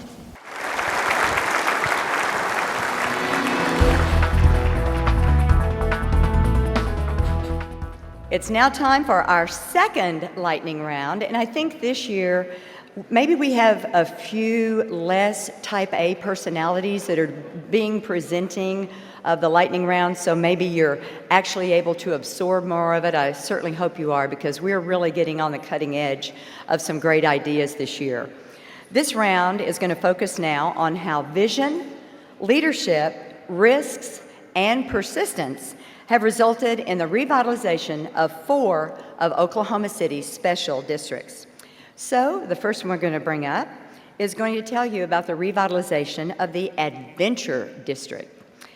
Please welcome, from the Chickasaw Nation and board member of the Adventure District and world-renowned author, Deborah Youngblood. You knew I'd get you. Thank you, Judy. Good morning, everyone. 10 years ago, I was advocating private development associated with the original maps. And today, in my role with the Chickasaw Nation, I'm advocating the next big thing in the OKC Renaissance, the Adventure District. Located at the corner of I-35 and I-44, it would literally take multiple maps projects to build what is already there. Most Adventure District venues have emerged from tough times, starting with Remington Park. A subsidiary of the Chickasaw Nation bought the park out of bankruptcy in 2010 and turned it into one of America's most successful racetracks. New and remodeled facilities host people making memories, including 16 different weddings and receptions. Global Gaming invested over $20 million to keep in place, and also kept in place, a great management team that had never really been supported. The new big screen is a hit for horse racing, Thunder games, and more. It's not quite as big as the Jerry Jones screen at Cowboy Stadium, but it has higher resolution. And more investment is take that, Jerry. More investment is coming to Remington Park. We all know the Hall of Fame Stadium is the host of the Women's College World Series of softball, but in fact, it is a nearly year-round venue. While it generates millions of dollars in economic benefit for Oklahoma City, it can do much more. By upgrading the facility and adding permanent seating where temporary seating exists today, the NCAA has made it clear that they will offer a contract to keep the World Series in Oklahoma City for the next 25 years, something that only Omaha has with the Men's World Series. Fundraising has begun, the City of Oklahoma City is helping, and more announcements will be forthcoming. We may have no finer treasure in Oklahoma City than the National Cowboy and Western Heritage Museum. Its stunning artwork and artifacts portraying Western culture have been a mainstay of national broadcasts involving the Thunder, and further underscores Oklahoma City's rugged and independent nature. But a new master plan will bring about even more. Still under development, that plan is anticipated to lead to a new experiential playground for kids, a new education center, and the development of permanent facilities on the festival grounds. The grounds improvements will bring more year-round outdoor activity and connect the museum even more to the MLK corridor that feeds the Adventure District. After financial struggles years ago, Science Museum Oklahoma has emerged with stronger and with much more gusto. Today, they are pursuing a $25 million capital campaign and a new science-related children's museum within their walls that will be larger than most standalone children's museums by themselves. Its hands-on activities will be a huge boost to Oklahoma education efforts. Outside, Science Museum Oklahoma will spring off their current, more bland exterior with a veritable daily show of colorful lighting. Already a huge draw for school activity trips, the museum is a catalyst for efforts to interest a new generation in the kind of science that will propel the OKC economy of the future. The most consistent Adventure District mainstay has been the Oklahoma City Zoo. Thousands have made their way to the zoo the last 2 years to witness the rare birth and youth of Mei Lee the elephant, and will be treated soon to the opening of the zoo's newest exhibit, Stingray Bay. Already one of America's best, our zoo just keeps getting better. Coming soon, the Joan Kirkpatrick Animal Hospital will allow visitors to literally walk through and watch experts medically treat animals of all kinds, perhaps even surgery on a tiger. This experience is rare anywhere in the world and will move the zoo closer to its vision to be one of the world's premier zoological institutions. The newest member of the Adventure District family is the Northeast Regional Health and Wellness Campus. At the center of Oklahoma's worst zip code for health outcomes, the campus is a hub of 100 innovative partnerships that will have completed trails, a community garden, soccer fields, education facilities, and much more. Keep your eye on this. The district has been well served by Tinseltown, a 20-screen theater showing the latest movies in all stadium seating, ceiling-to-floor and wall-to-wall screens, and custom sounds. The biggest names in fast food also serve the district. McDonald's, Subway, and Oklahoma City's own Sonic provide vital service that enhances the Adventure District. An historic mainstay of the Adventure District is the Zoo Amphitheater. More on it later. A hidden treasure is the Twin Fountains RV Park, where more wealth and buying power is assembled daily than is ever catered to. RVs valued at over $750,000 routinely stay here in the Adventure District, which is also home to the Inspiring Firefighters Museum. Now, all of this is located within just 1 square mile of each other, and if these facilities did not exist, we would be desperately trying to create them, but they do already exist. Most have emerged from earlier challenges to be far stronger and much more expansion-minded. That strength creates the perfect environment for much-needed private development. Now, part of our ongoing momentum will be the future of the Zoo Amphitheater. It is beginning a new season under new management, but a great city needs a great amphitheater.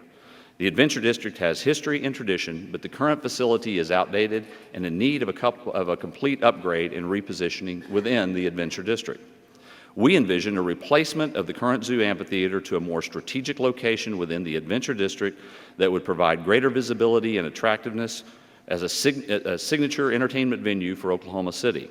Meanwhile, such a move would free up the current location for additional space that will serve future zoo needs. It's a win-win for everyone. In the next 2 years, we hope to put in place more permanent and eye-catching signage to capitalize on our enviable location at the juncture of two major interstates. And long-term, we must make MLK Boulevard a more appealing place, one that celebrates the rich history of this district and African-American leadership in Oklahoma City. Adventure District partners in the City of Oklahoma City recently quantified our immediate market needs with a professional study that indicates that we can support 4 sit-down restaurants and hotel space within the district, as well as the support retail for it today. We have land available and partners who are ready to work with the right developers to make this happen soon. The Adventure District truly is the next big thing in the OKC Renaissance. Money is waiting to be made here, and we are looking for the right partners who have the vision for quality and profitability. Please contact us, and we will be happy to share the details with you and help make your great development a reality. Thank you very much.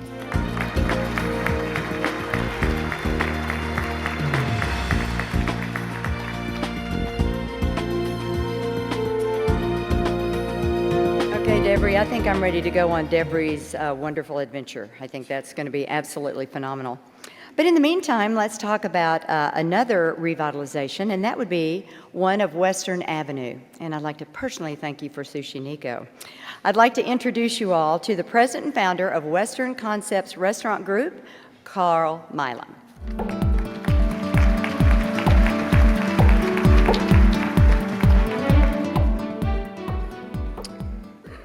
Let's see. There we go. That's our logo for the Western Avenue District, and I think our growth has been very organic, so you're going to get an organic presentation today. This kind of happened pretty much out of necessity. We banded together. We wanted to start something called Restaurant Row, and it kind of grew from there. A little bit of history about Western Avenue.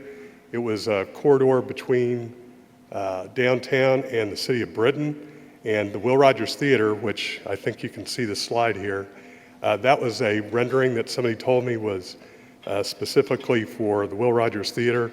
Turned out it was for the one in Tulsa, but either way, it's beautiful. They built the Will Rogers Theater in 1946 after the war, and it was kind of a hub and something that began the growth of that part of Oklahoma City. People went there for movies. They had VZ's drugstore down the street and so forth, and so it kind of grew up from there. You see the picture of the graffiti bridge, the split T. I think it's a place where everybody grew up in Oklahoma City. Everybody has some memories of either the theater, the split T, or doing something on the bridge, and what we don't know, but as I said before, the Restaurant Row idea really kind of was our genesis, and it's kind of funny, we met at Johnny's, and our meetings were exactly an hour, because at 9 o'clock they cut all the onions for the onion rings, and we had to vacate. There was no way to stay. We have a board of directors, which Keith here is our president at the moment, but somehow I got to do this presentation. We all, I guess my slide's a little bit wompy-jawed there, but we have 100 members. It's a cooperative effort. Everybody pays $150 to $600 a year. Our budget is $25,000. We have a paid staff member, Heather Griswold, who's fantastic, and she's really been the backbone of what we've put together up and down the street. Again, we started it because we knew that we had a lot of great restaurants and so forth, but the lake was developing, Meridian was developing, and we knew that we had to really specify Western Avenue as a place to go. At this moment in time, we're doing our cooperative TV campaigns. Mom and pop facilities can't afford to do newspaper or television ads. With the Western Avenue Association, they can. For $500 a month, you can get on a television station. That's kind of unheard of. On this is our brochure, and it doesn't look great on a slide, but I can tell you that I live on Western Avenue, and my life just goes back and forth. When I say something stupid to my wife, I know where to go to get candy, flowers, and you know, everything I need, CVS, you know, it's all there. In 2005, we realized that we were growing. We needed something more to really improve the district. We did it all grassroots up to that point. We started working with the city to develop a business improvement district, and we had Kim Cooper Hart and other people who are guardian angels on this. But some of the things that we benefited with regard to the bid district is we've done some landscaping at I-44. We've done security. We've also coordinated with the city to do the bond issue that was done in 2007. That's going to come to fruition this year. Obviously, you know, there's some benefits to having Chesapeake up and down the street. But additionally, you know, with this streetscape, we're going to be able to bring the sidewalks up to ADA standards. We're going to be able to provide a little more continuity for our guests and pedestrians. But some of the things that we're having to deal with, parking is an issue, especially in and around where Sushineko and the theater are, public transportation for our staff and guests and so forth, and then traffic flow. That's something that's always an issue for us. To that end, sometime this fall, Councilman Shadid suggested that we work with OU on their placemaking project. And this has been a very beneficial thing for us. I had a slide of this group standing out there looking at Western Avenue. That last slide looked like a stalking video or something, but in any event, in this slide here, you see some of the difficulties that we have. We have sidewalks that basically end up in a parking spot, and that's fairly dysfunctional. It's not conducive to people, you know, walking up and down the street. One of the ideas that they've got is to harvest the lost space. All the curb cuts are just all over the place up and down that street. And by doing that, they're going to be able to possibly recapture enough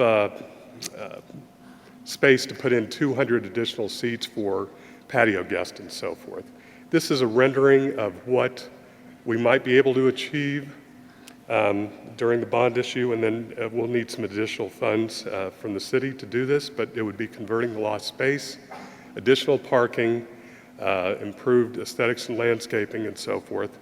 This is a parking study that they did, and from roughly 2 o'clock in the afternoon through 10 o'clock to 12 o'clock in the evening, all of the parking up and down the street is taken. So that's something that we need to work with the city on to develop and make it, again, better for our guests. You know, again, we've got a very small budget. We do a lot of things with volunteers and individually. The cooperative media buys that we make are extremely helpful. Another few things that we do is we do workshops during the year for our members and you know, just help them with marketing and so forth. But thank you very much, and please visit us on Western Avenue. Thank you.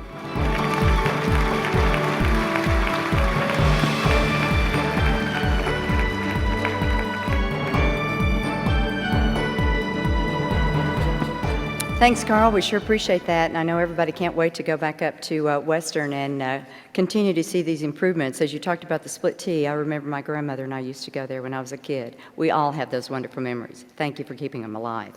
Next to share with us today is the revitalization of the Boathouse District. We have the executive director of the Oklahoma City Boathouse Foundation.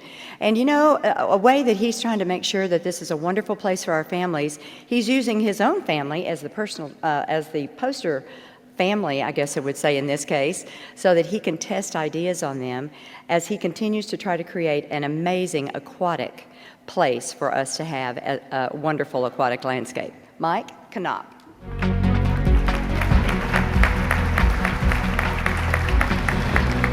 Thank you, Judy. Walter, I'm a little nervous with your comments about the importance of the river, so I'm going to do my best here. And Judy, you know, my family is engaged, and I do test them on some of these things that you will see, but it's not anything too scary. But as you can see here, this is a collage of all the images that really reflect today's Boathouse District, and it really is a combination of a community-activated waterfront. And this is something that has been important, that has evolved over the last 10 years. You can see that image of that desolate riverbank, or that we remember so well, and it's really now a combination of many things. Like we literally believe it's changing lives. This is an image of our youth outreach program, in which we have a young man, in fact, who just went to Cal Berkeley on a scholarship, who started to row in Oklahoma City. We also have kayaking and program for wounded warriors and many others. And it's about, again, creating a place, the master plan that you just saw, which really begins with the next phase with the University of Central Oklahoma Boathouse. This will feature live music and art, as well as a place for their Division II rowing program. It also means about bringing families to the river, and you can see this through art with our Compass Rose sculpture that is going to be installed later this year, and youth attractions with our Blue Cross Blue Shield Youth Zone. And then everyone is talking about the zip line, and when is that going to happen? This is a 700-foot zip line that will go across the river as a first component of the Sandridge Youth Pavilion. We also have the OU Boathouse, which is also in planning stages, and we expect that to open up here in the next couple of years. They are moving ahead on that project. We are fully underway with our new Sky Trail, which is now open on weekends. You will hear in the next couple of weeks that we will be opening this slide, the tallest slide in America. Along with this free fall, we'll have a certain furry friend in Oklahoma City who will be making the first jump in about a week or 2 weeks. And phase 2 involves other things: mountain biking, surfing, things that get you active, but in a very fun and exciting way. Water features. And then, of course, there is MAPS 3. The river is home to the first major MAPS 3 project with the lighting. We will turn the lights on June 29th as part of the Stars and Stripes River Festival. And of course, there is the Whitewater Center. There is a design team in Oklahoma City this week working on the Whitewater Center, planned to open spring of 2015. Again, completely infusing this new outdoor culture into this area with whitewater rapids and rafting. We also have corporate rowing, dragon boating, 60-plus corporate rowing teams this season. So it's really getting into our community, creating our own culture and tradition, and this connection to downtown via water, which is going to happen with the tunnel that opens here later this summer.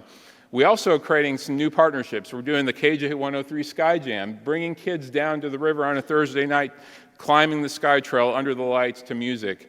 Things that we want to do to drive people down here. American Idol didn't hurt, having one of the most popular television shows filmed in the Boathouse District at the Devon Boathouse, and that's the kind of national exposure we think will continue to unfold, and that happens through also these events. We have international events, community events, holiday events that continue to develop, and then just the year-round attraction. It's not just a place for events anymore, it's a place you can spend the day with your family. But this does give a glimpse. We're having a world championship. Next year, we'll have 30 countries coming to Oklahoma City because of our river. And of course, we have our elite athletes who are training to achieve their Olympic dreams. And so when people ask me, what is the Boathouse District and what does it mean? Some will say it's the 21st century Del Mar Gardens. Others, I would like to say it's your choice when you want to bring your family to do something fun all day or get healthy and fit. So thank you.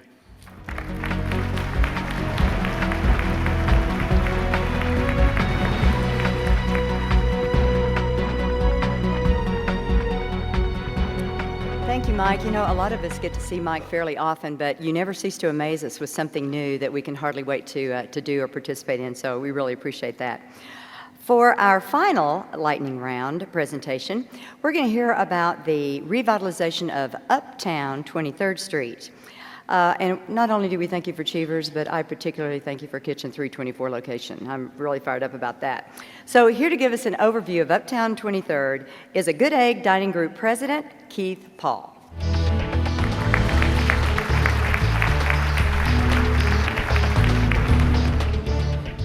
Thanks, Judy. Well, we can't talk about 23rd Street without talking about the history, the glory days, the Tower Theater, kind of an icon to Oklahoma City and 23rd Street. Being kind of a gateway to the capital, people don't realize also that 23rd Street is part of Route 66. So we're getting people from all over Oklahoma as well as all over the country. So great shopping, restaurants, entertainment was really bustling back in the glory days.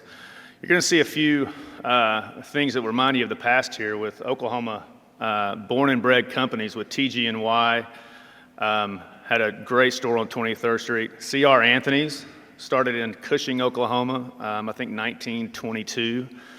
And Lillian Strickler Lighting, which is still on 23rd Street, going in on their, I think their 61st year in business. So great things happening in the past, and we hope to get to that energy and excitement again someday, and we're on the right track. You know, and none of this would be possible without the great support of the neighborhoods that surround 23rd Street, Heritage Hills, Mesta Park. Hope I don't forget anything here. Jefferson, Gatewood, Paseo. I think I've got them all, but they have showed support from day one and continue to show support today for 23rd Street. But things weren't always, you know, bustling and exciting, and it wasn't always a great place to do business. So around the, you had urban sprawl, which didn't help us any. So around 2000, when it was not a good place to do business, my wife and I thought we'd open a restaurant on 23rd Street. So we opened Cheever's Cafe. People thought we were crazy, and we probably were, and we probably still are, but we did it, and it was not a good place to do business. 23rd Street was not the place to be after dark. Broken windows, boarded up businesses. The walkability factor was, I don't know, zero. It was horrible. It's funny, some of our Heritage and Mesta guests back then said that they had a tough time getting their Nichols Hills and Crown Heights friends to have dinner with them on 23rd Street. So hopefully that's all changed. One of the best stories I like to tell is my wife, Heather, would say that she'd come to Cheever's for a dinner and a show. And the dinner we would provide at Cheever's Cafe, the show would be at the corner of Northwest 23rd and Hudson. Everything, and some of you in this room saw those shows, and it all centered around these payphones. And we just thought that there was, you know, transaction after transaction going on at these payphones, and we thought once the payphones would disappear, things might turn. So lo and behold, we didn't care how they disappeared, but they were gone, and we thought felt a sense of, you know, renewal, a sense of things good are going to happen. So some of our peers just seemed to notice as well, and I think 2005, Big Truck Tacos opened up. Huge crowd serving inventive tacos and great Mexican cuisine. Soon afterwards, the 23rd Street Bungalows, which house several businesses and continue to sign leases left and right. Attorneys' offices, hair salons, restaurants, coffee shops, event planners, soon to be open in Guernsey Park, which is an exciting fine dining that'll be brought to 23rd Street. We opened Tucker's Onion Burger 2 years ago and paid the lease on a building for 3 years just to keep it kind of in the family. And so really excited about that. Another pioneer on 23rd Street is Cuppies and Joe, serving some great cupcakes and coffee. Has become a huge draw and a kind of a hangout place for all of the OCU students. So as we move a little bit from the great days of the past and the kind of the seedy area, and we're starting to see some really good things happen, and none of that could be possible without the new formation of our Uptown 23rd Street Association. Really in its infancy, I think we're going on 18 months, so it's done some really good things. We've started a strategic plan to see what will it take to get back to those glory days of walkability and excitement on the street. We've done some walkability studies, but the volunteer effort for Uptown 23rd Street Association has been way more than I've ever seen in any other association I've been involved with. It's really, really impressive. So as we move forward with the kind of the guidance of Uptown 23rd Street Association, some fantastic new businesses have emerged. Granddad's Bar has become a favorite, not only of everybody that works for me, but everybody in town. Building at 23rd and Walker sat vacant for several years. It's now about 90% occupied, several different office tenants. Pizza 23 has a fantastic patio for dining, as well as, in my opinion, one of the premier Oklahoma startup yogurt chain, Orange Leaf Yogurt. Mutt's Amazing Hot Dogs, opened a few years ago by the Big Truck Group. And these aren't businesses that are just open and paying rent. These are businesses that are thriving, thriving so much that the Big Truck guys are opening up a new restaurant in about 2 months. One of the most exciting times of 23rd Street was when the Tower Theater was relit. It was, the traffic on 23rd Street increased just to see the Tower Theater. Everyone was coming from all ages to see what was going on. So another development that I consider the anchor in the future will be the Rise, which is the corner of 23rd and Walker, 35,000 square feet of leasable space, restaurants, retail. We're excited to see some living being built directly to the north of the Rise. So we're getting really, really closer to that excitement again that we're all after. So we see a lot of changes happening. And we're really proud of what we've done on 23rd Street. So of the 10 businesses that I'm involved in, exactly 50% of them are located on 23rd Street. So we invite you to come hang out with us. Thank you.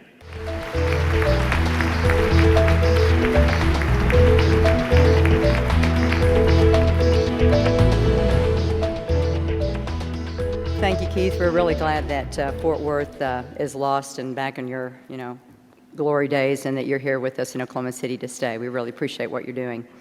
Our next speaker is Director of City Development for the City of El Paso and oversees the planning, building permits and inspections, and economic development divisions. He also serves on the National Board for the Congress for New Urbanism, CNU is what they refer to it as, and has grown membership in the CNU in El Paso to over 200 from across the public and private sectors, while training those 200 people to sit and pass the CNU Professional Accreditation Exam. Quite an accomplishment.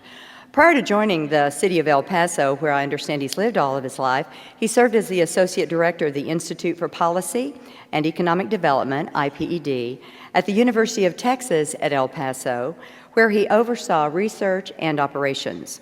His work has extended from redevelopment studies and housing to econometric forecasting, input-output-based economic impact analysis, and geographic information systems, a mouthful to say the least.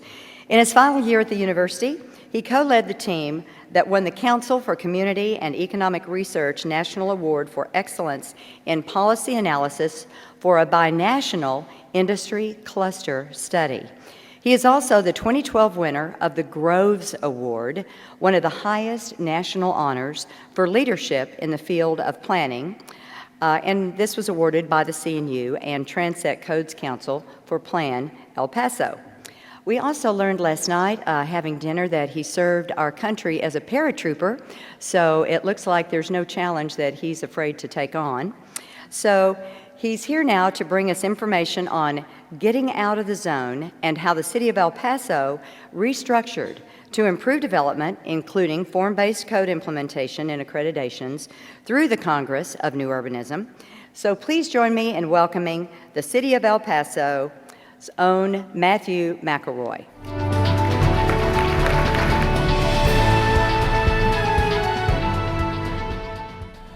I wanted to try to weave together several stories that really make up a narrative about El Paso's transformation over the last 8 to 10 years. Part of it is a story about how El Paso has really sought to change its built environment, all of the planning things that you need to do with that. Going on at the exact same time, El Paso has also tried to change its economic development trajectory. And the last sort of piece of that is a story about how El Paso decided to really focus on how economic development and planning have a real impact on quality of life. I think Oklahoma City knows really well that we're in a very high-stakes game right now. Oklahoma City, El Paso, Tucson, Albuquerque. All of those sort of middle-tier cities are competing for the same population bubble, that same group of millennials. These are the people who make up the largest population bubble that we've seen. These are the people that are the highest educated that we've seen. These are the people who have not just the education levels, but income levels that cities are seeking.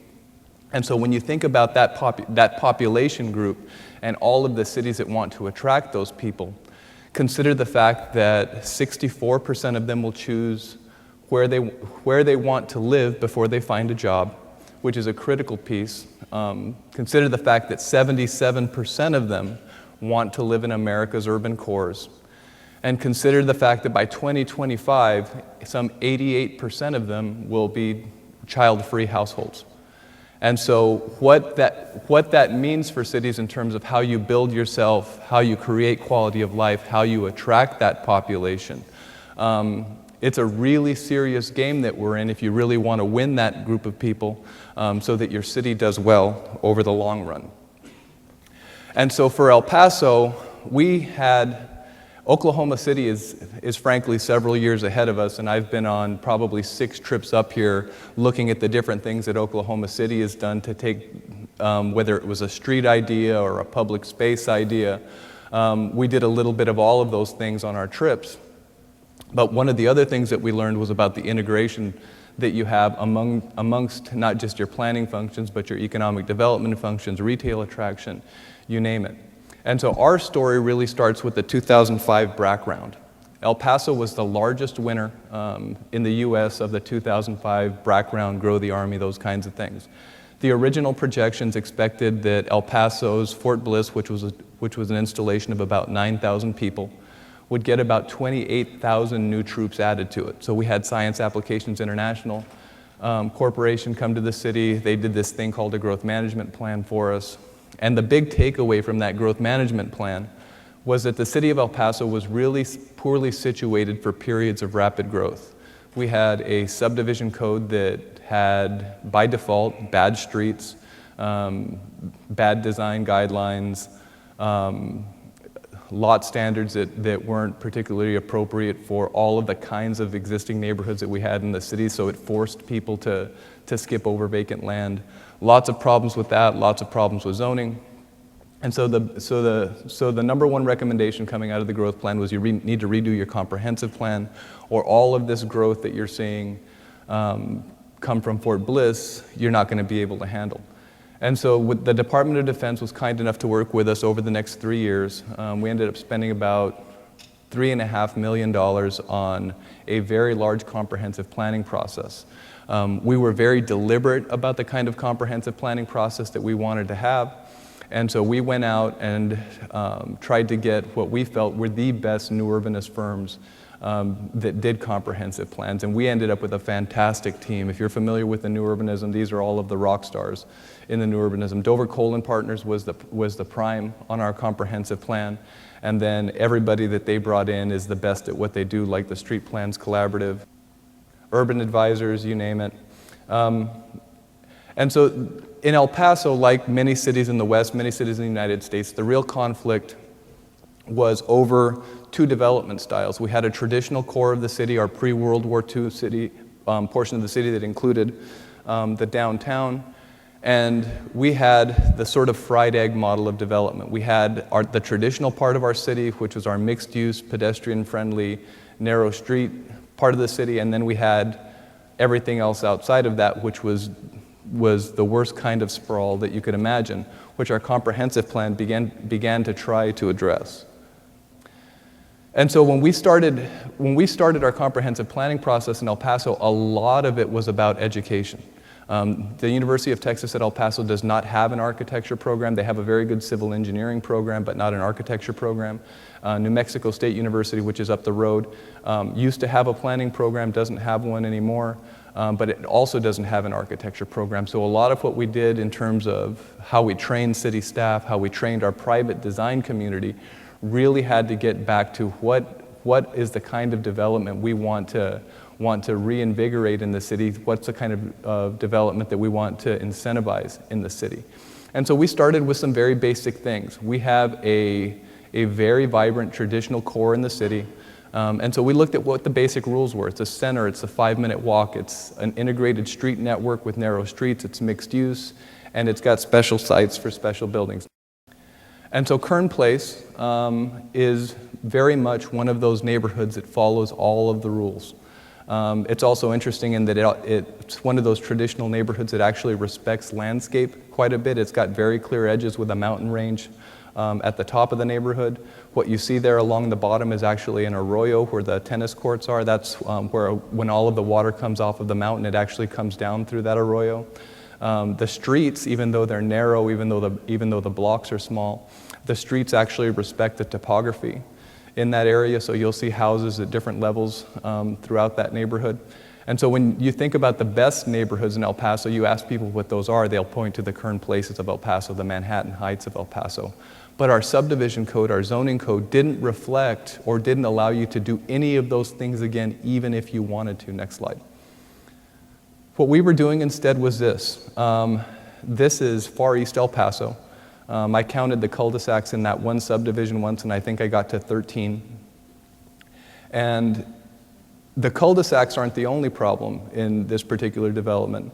If you look at the bottom portion of it, you'll see a bunch of vacant land along an arterial street that's called Zaragoza.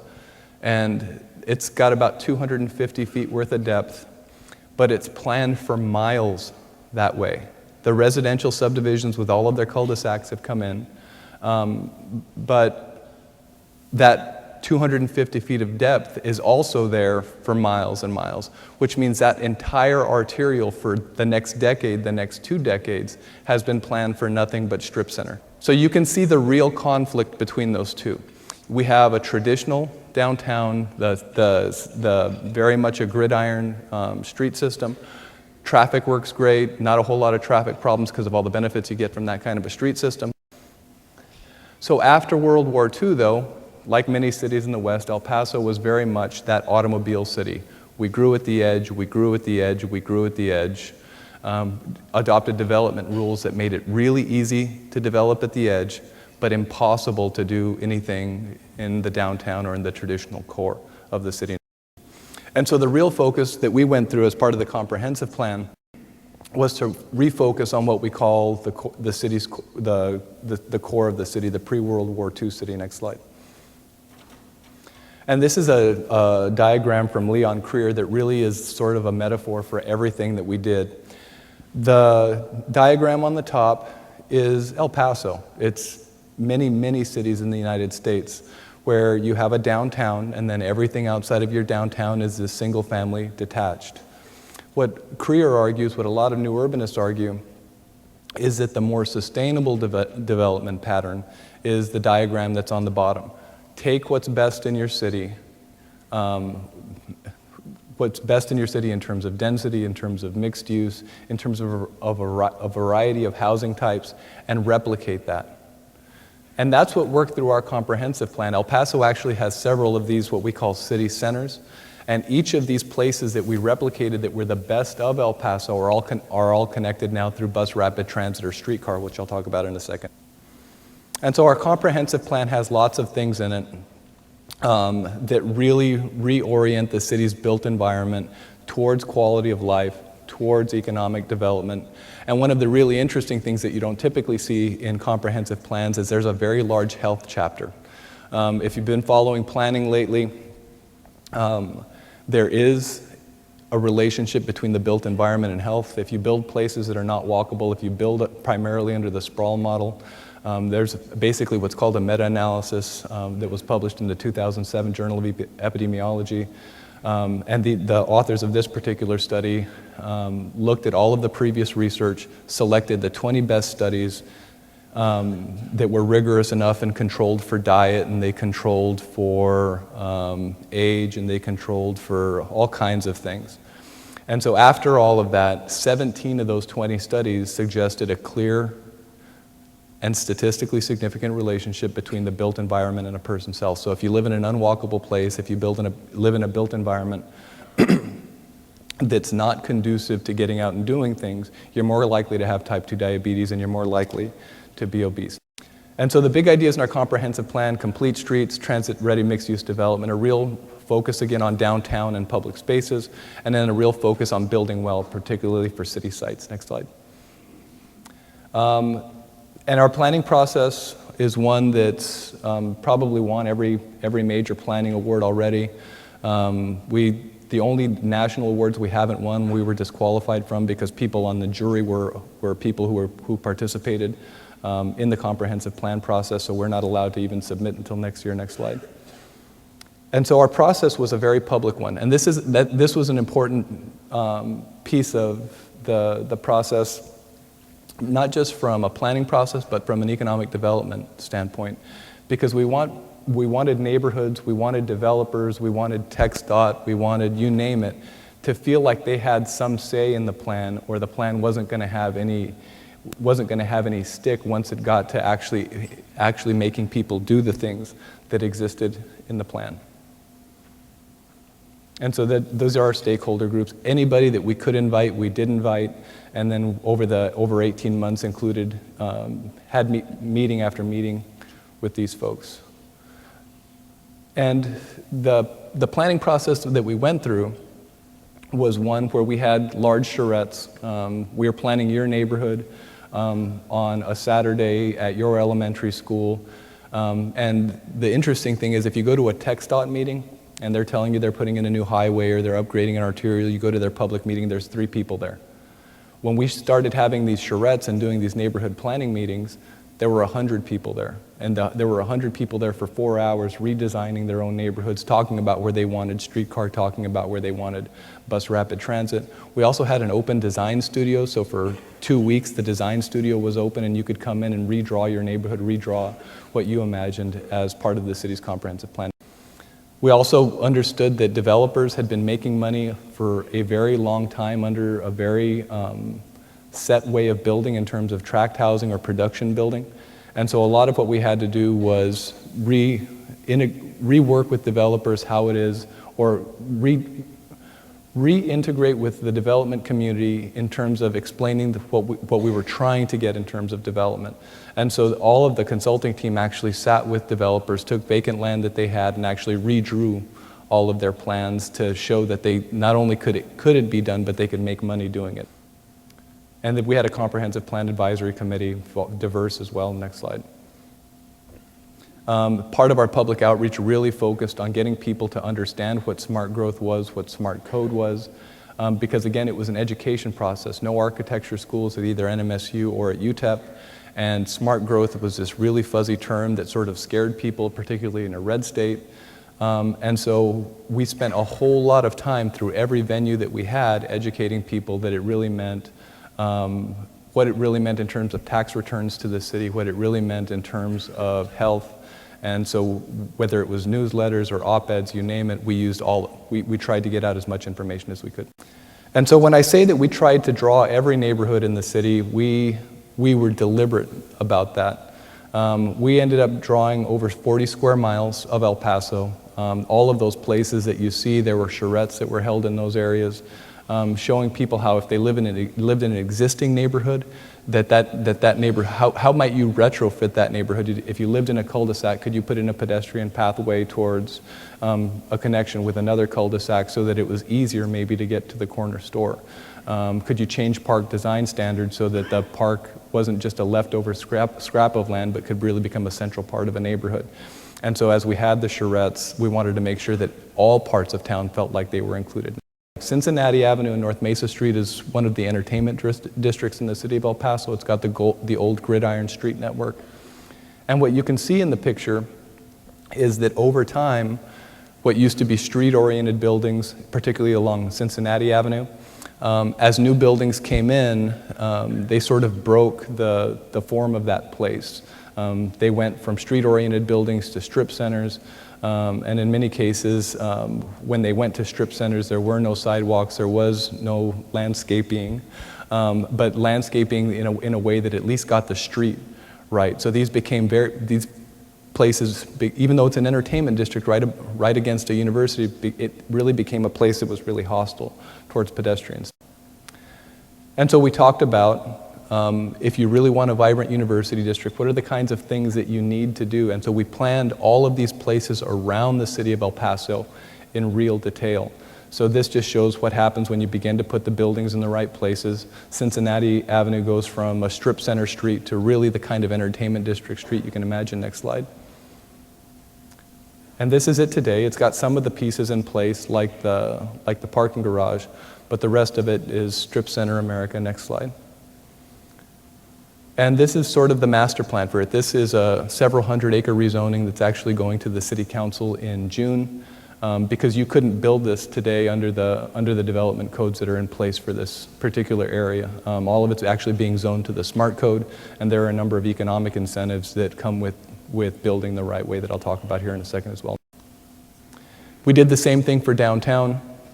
Downtown in El Paso is a place that people are really proud of, but the unfortunate thing is that, like many parts of the traditional city that used to be walkable, that used to be real highlights of the city, those best parts of downtown got replaced with parking lots, got left vacant for a long time. And so, again, talking about downtown again was about re-educating the public, re-educating property owners about what downtown could really be like. And this is one of those real areas where you all are way ahead of the city of El Paso in terms of the educational curve. Next slide. And so this is downtown. A couple of interesting things about this particular picture. You notice from the ground floor up is that there's some fantastic architecture that's left. The stories above the ground floor are essentially vacant, but the bones of those buildings are really in fantastic shape. And so what was it going to take in terms of city participation to get those buildings back into active use? And so part of what we did was talk about new landscape standards, create facade improvement programs, create the kind of incentive programs that can get these buildings back into active use. Next slide. The other thing that we did was we had San Jacinto Plaza, which is really the traditional center of downtown, the traditional gathering place even when the city of El Paso was founded. And San Jacinto Plaza right now is not an attractive place. It used to be the center for where all of the buses came downtown, and then you'd grab a bus and connect to somewhere else. And so the park is being redone as sort of the first piece of downtown revitalization. That'll actually start in 2014. It's actually a landscape architecture firm, SWA, is doing that for us. Did a fantastic job in terms of thinking about topography and the pieces of El Paso that make sense to bring back into the park. Union Square is another one. That's actually a Burnham building. The Burnham our Union Plaza actually used to have that park in front of it. And so the park was actually replaced with a parking lot. And so part of the master plan calls for reintroducing the park to that area. The white buildings that you see across from the park are actually on a city-owned parking lot. That parking lot is going out to sale, or RFQ, I should say, for a mixed-use development on it as well. Next slide.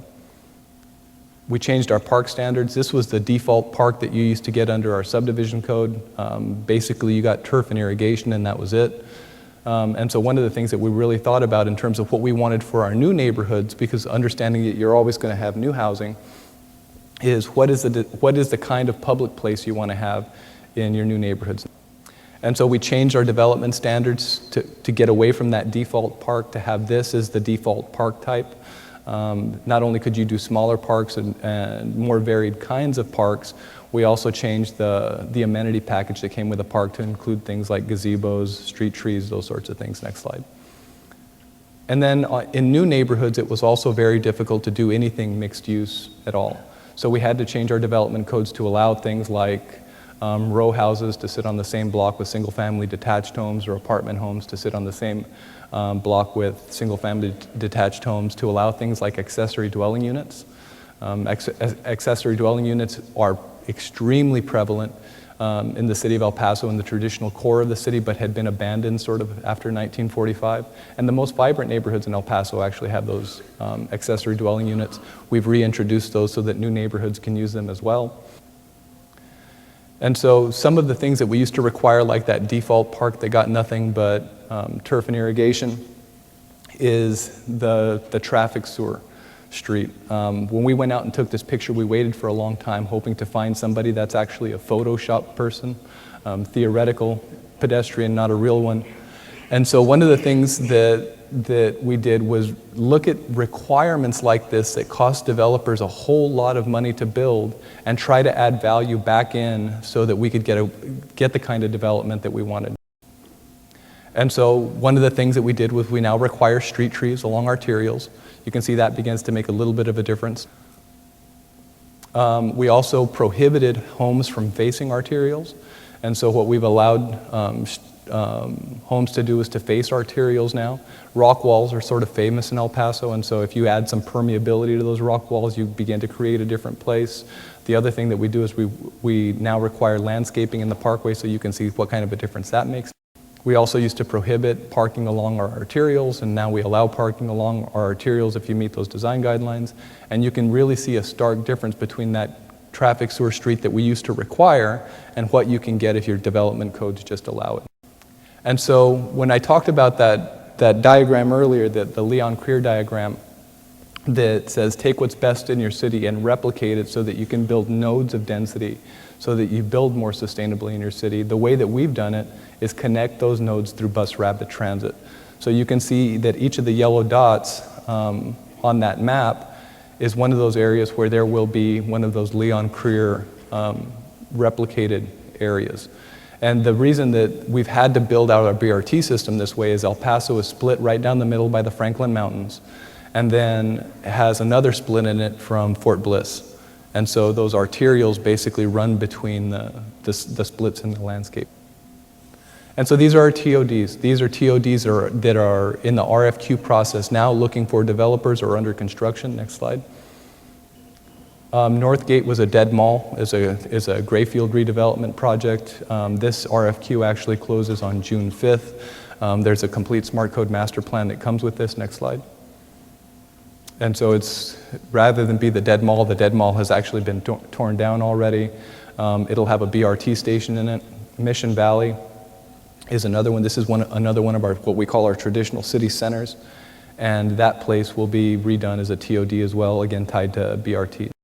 The other thing that we looked at were opportunity sites. There's an old rail yard right abutting downtown, and so if you imagine what kinds of places can be reclaimed so that you're not always growing at the edge, the rail yard is one of those. And we did it all through something called our, if you're not a planner, we have this thing in Texas called the Future Land Use Map, and that's really where the teeth are in terms of changing how development happens in a place. So in this particular map, you can see that there are a bunch of purple dots. All of those purple dots are those Leon Creer places of density, places of replication. And so as we grow differently in El Paso based on this new comprehensive plan, it's really about getting the land use regulations in place at all of those places so that we begin to build more densely, build it at a higher quality in those places. And so this shows you all of the growth sectors in one map. But the big takeaway from what this is intended to do is really to have the public understand that there's a deliberate effort on the part of the city to change development patterns over time. The biggest, it's as close to an urban growth boundary as you can get in the state of Texas because so much of the focus is on the downtown and on the pre-World War II core of the city. So we have this great plan. What are we doing to actually make sure that it gets off the ground, meets our built environment goals, meets our economic development goals? Our predominant street building paradigm in the city of El Paso was really the arterial street pattern. That has changed. If you're going to build a street in the city of El Paso today, you don't follow the old manual. You're actually required to follow the Institute for Transportation Engineers Walkable Urban Thoroughfares Manual. That was a collaboration between the Congress for the New Urbanism and the ITE. And so that has already made huge changes in terms of many of the streets that we've reconstructed since we've adopted it.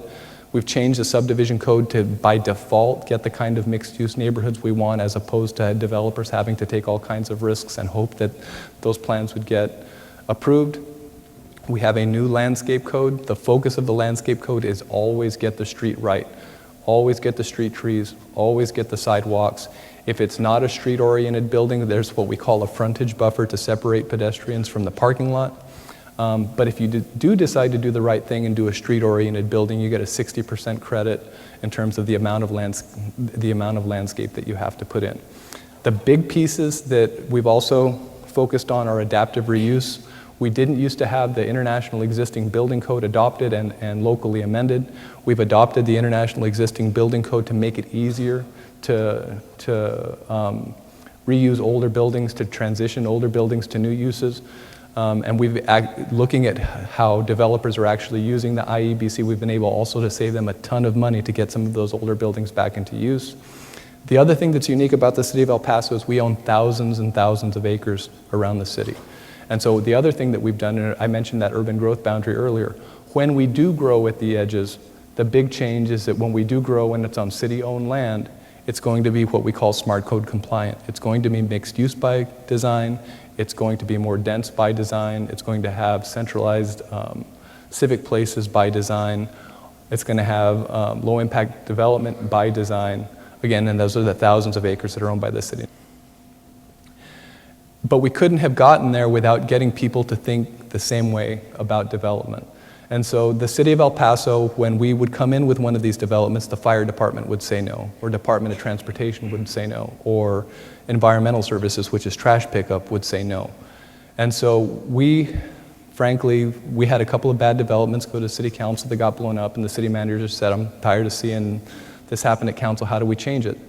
And as a joke, I said, and a friend and I had actually just taken the CNUA exam, I said, well, you could make everybody take the CNUA. And the city manager said, everybody needs to pass the CNUA. And so we started teaching at that point. All of our department heads passed the CNUA. We had 2 deputy city managers who passed the CNUA, fire department, environmental services, DOT, the traffic engineer, you name it. So we've actually got about 100 people within the city of El Paso who have passed the CNUA exam. So we don't argue about streets anymore. We don't argue about fire access. We don't argue about whether the trash trucks can get in. Everybody just sort of gets it. The next big step for us was we weren't seeing the changes in the buildings people were designing for us, because the same people who were designing strip centers were the same people that were designing city facilities. And so the next thing we did was we said, if we want to do business with the city of El Paso, you have to have at least one project assigned CNUA. That forced the private engineering and architecture community to take the exam, so we taught the exam there as well. And so we're up to 212 now, and we see the results every day. Better design, more street-oriented buildings, more mixed use, better subdivisions. This is just one of them. This is a design that was done by Mullen Palazoides. They're a fantastic new urbanist firm out of Pasadena, California. This is actually about 400 acres, a mile from downtown. This was one of those skipped over areas. This will probably have about 4,000 units in it by the time it's done, 12,000 people. And again, it's all smart code compliant, meaning street-oriented buildings, narrow streets, mixed use. The next thing that we're doing, understanding that we want to refocus on the traditional core of the city, is a $100 million streetcar project that will connect our downtown to the traditional core of the city, that Kern Place neighborhood, that Cincinnati area that I talked about, 10-minute service downtown, 15-minute service on the traditional core neighborhoods. And we're rebuilding our 1920s PCC cars, and you can see 2 pictures of those on the bottom. The one on the left is actually a car that's in service, they tell me, in San Francisco, that was completely refurbished in Portland. So how do you mesh the planning part with filling that gap so that developers can make money on these kinds of projects? So we created what's called the City Centers program, again, all tied to the Leon Creer diagram. El Paso has several city centers. We have our downtown, but we also have those other places that if you're from El Paso, you recognize as a city center, 5 Points, the Mission Valley. And so in downtown, if you do a project that's got a new construction value of $2.25 million, or it's a renovation of $250,000, or you redo a historic building, you get a ton of money back. Basically, every revenue stream that comes into the city, you get back on a historic building. You get 15 years of city and county property taxes back. If it's not a historic building, but it is another kind of project, you get 10 years of city and county property taxes back. If You have a ground floor retail use. You get all of the city's portion of sales tax back. We give you back your city's portion of sales tax on construction materials, and then we waive all of our building permit fees. These are our other city centers. So remember, the focus is downtown, but we have other traditional city centers that as the region has evolved, people understand these as gathering places as well. And so in these other places, the most prominent one is what we call our medical center of the Americas, already zoned smart code. That's a 7-year, just like the downtown, city and county property taxes, ground floor retail, sales tax rebate, all of that. And then in the other city centers, it's a 5-year deal. I mentioned this earlier. The other tool that we didn't have was the International Existing Building Code. We've adopted it and gone through the local amendment process. Saves developers a ton of money in terms of redoing older buildings. And in terms of updating our development codes, we don't make you get parking reductions, hit you for park fees when you subdivide a lot to do a mixed-use buildings or a mixed-use building. All of the kinds of things that made it really hard to do a development downtown, we fixed all of those things, tied them back to the economic incentives. And so it's really been a process over, like I said, the last 8 years of getting our land development goals, our built environment goals tied to our what we want in terms of quality of life and economic development. So we've changed the codes, but now the city is putting its money where its mouth is and saying, every revenue stream that comes to us will give back to you if you do the right thing, if you build the way that we'd like you to build. And my time is up, so thank you very much, and thank you for having me.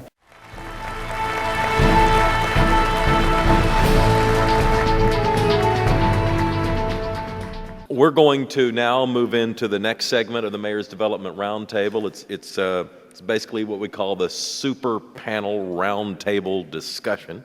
I wanted to get started today with kind of a generic question that I think our audience might be intrigued about, and that is the system of the way decisions get made today. We have citizens, we have elected officials, we have staff, we have advisory boards and committees. How does all that work in El Paso, and what advice do you have when you talk about people and structure and about the way information is brought in and then decisions are ultimately made, Matthew? Structure was one of the obstacles that we we struggled with. It used to be that if you brought in a building permit and you really wanted to do something nice, you'd go to planning to get the zoning that you needed, and then you'd go to subdivisions and see whether you had to subdivide, and you get a platting determination, and then you'd go see the fire official, and so you're going all over the place, all separate sorts of departments. One of the real innovative things that we did was we had a gentleman by the name of Ed Fazer, Dr. Ed Fazer. He's a dean at the University of Illinois, but he's really well known in terms of economic development, come in and look at our city structure. And the recommendation he made to us was to put planning, economic development, and building permits and inspections in the same department so that we could fix all of those language problems, collaboration problems that we genuinely had and that lots of cities struggle with. And so now when you come in to pull a building permit, we actually assign you a case manager. Typically it's an architect because we have a city architect now.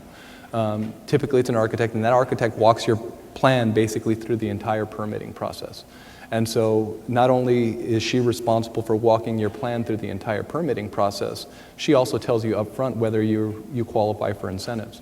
And so where it used to be you'd negotiate your own way through a bunch of different departments that may not agree with each other, now we have one person or a process that fights those battles for you and qualifies you for those incentives automatically. And in fact, they're administrative. You don't even have to go in front of council and ask for them.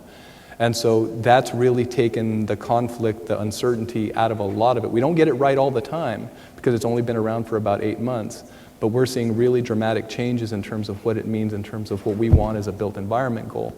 Because even if you don't get a case manager and you walk up to pull a building permit because you're just doing a single family detached house, the plan reviewer at the front station can tell you, oh, did you know you qualified for an infill incentive?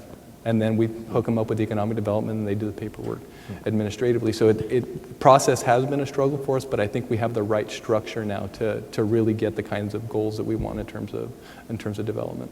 Similar question, Walter, as a person who gets hired, I assume you've worked for private sector and I assume you've worked for public sector. Yep. What's the difference from your perspective? Do you have a preference? And what are the questions that you ask on the front end to know what you're getting into? First question is money, right? I mean, to be private, public. More money in private, less money in public. We're less willing today as citizens to spend money on the public good. So we can talk about, great parks, great streets, but collectively, we don't want to spend the money. And so privately, people sort of see that if I put the money in, on the long run, I'm going to get something out of it. And so working with developers, it's a little bit more freer, but you still have to deal with issues of exclusivity, those kinds of issues. It's not as democratic as public work. So we choose to do both, but we know what battles we're facing. Most public work, we're always facing the value engineering acts. And that starts at day one. When I first started, it started at the end of the project. Now you actually start out value engineering the project out, meaning you're reducing costs from day one. So you know what you're going to get at the end of the day. And in most private development, you do that later in the game. You teach. At one point, you were a student. How are students today different from when you were a student studying these same sort of issues? Oh my God. I guess I'm going to sound like an old person, right? They're more entitled, students today. So students come in today, they know exactly what they want, and they're not willing to wait. So my students actually want to be, they start school and they want to be hired tomorrow, right? So they have very little patience.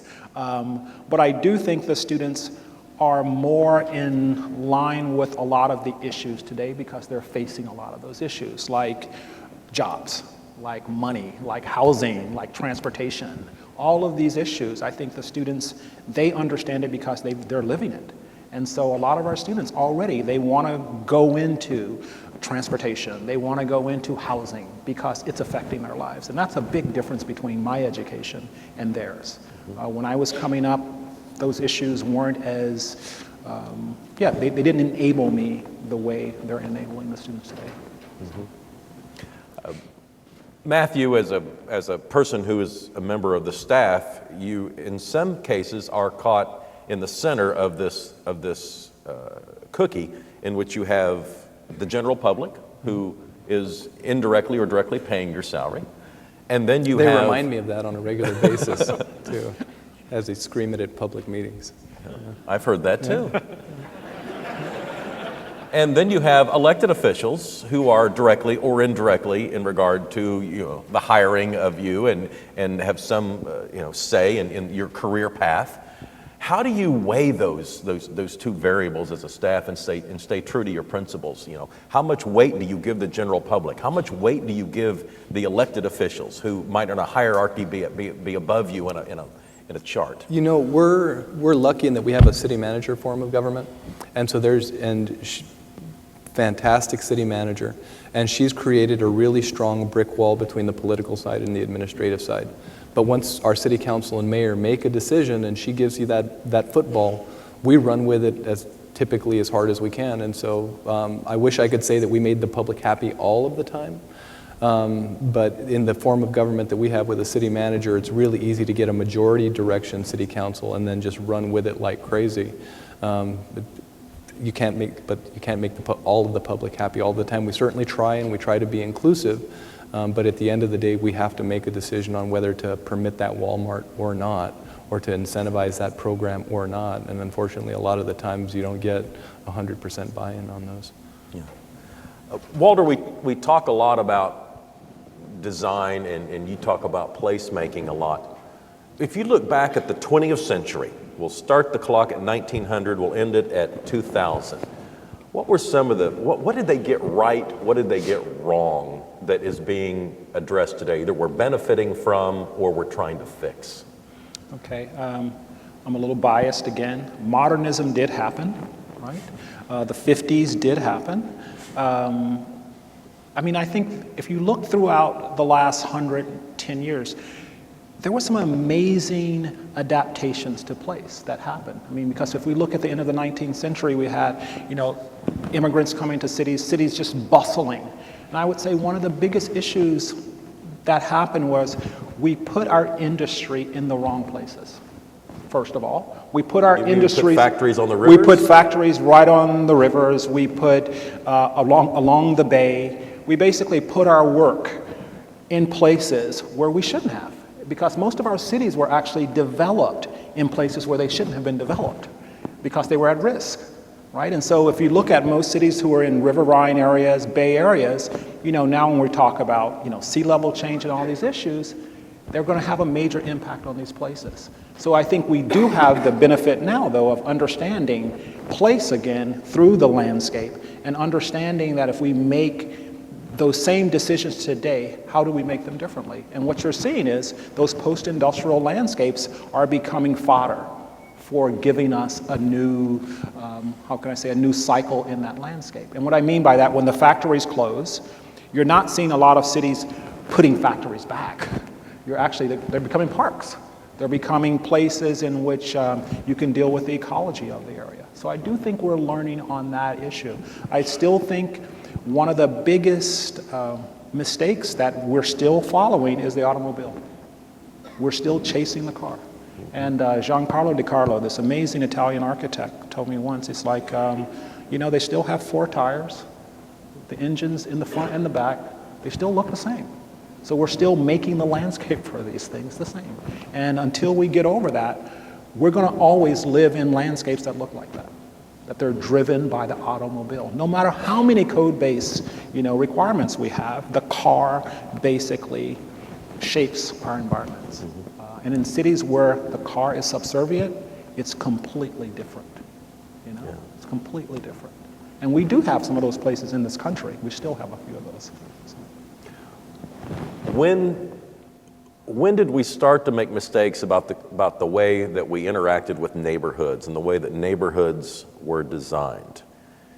I mean, cars existed in 1920, 1930, and I see a lot of those neighborhoods today, are really vibrant and people are really attracted to them.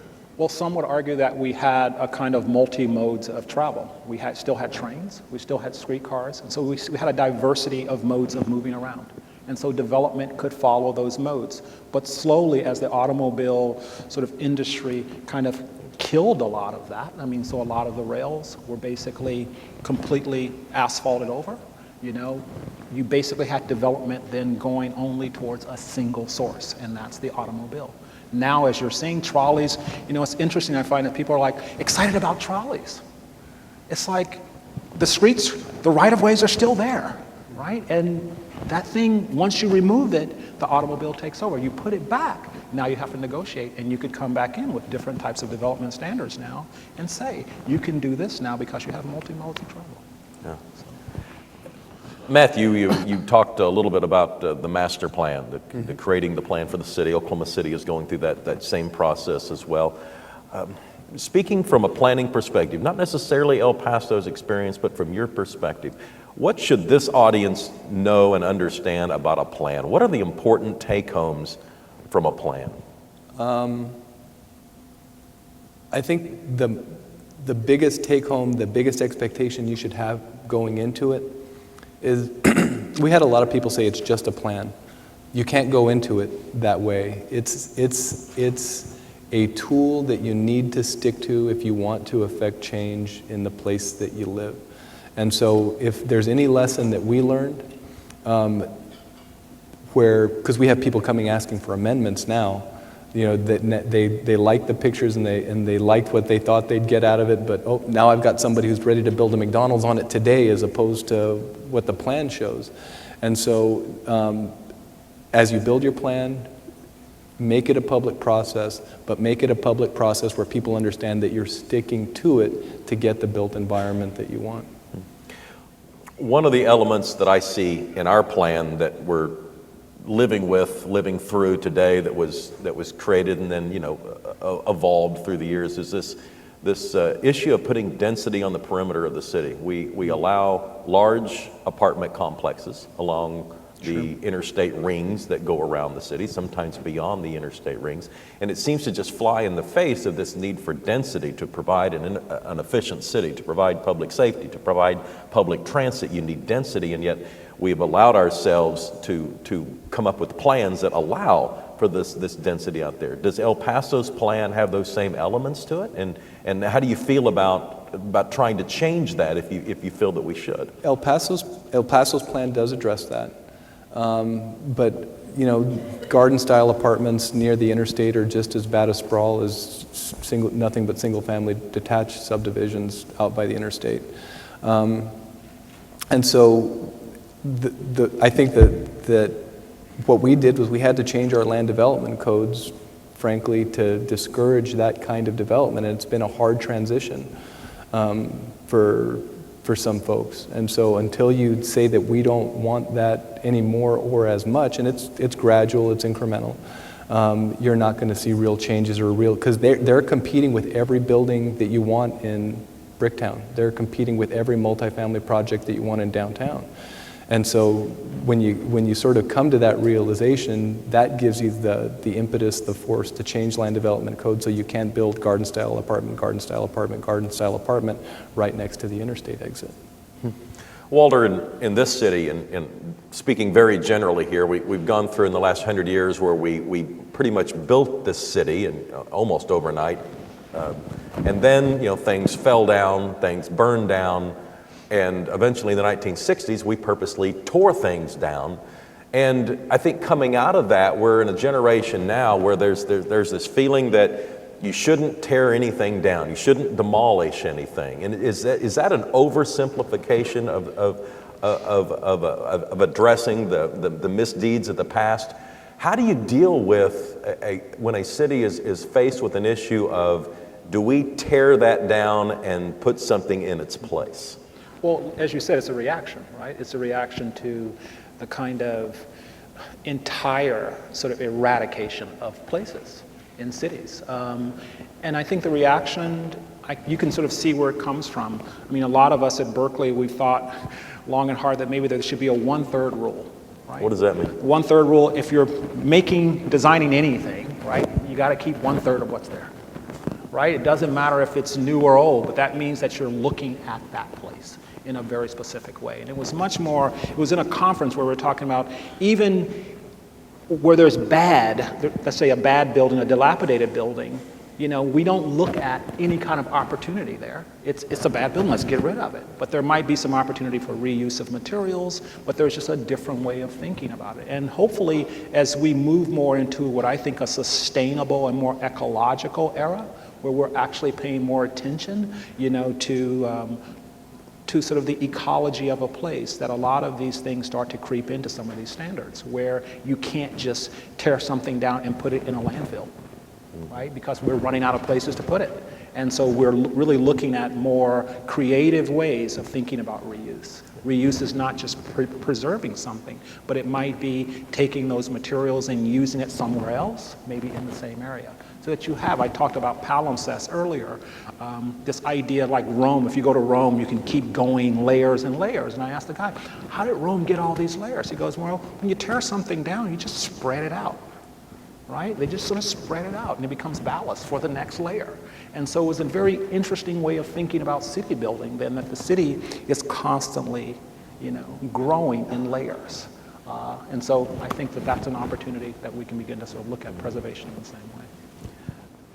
Matthew, if you have a developer come and say, I've got a new plan, I want to tear down that building and I want to build something new, what sort of public process is appropriate about whether or not that's in the city's best interest?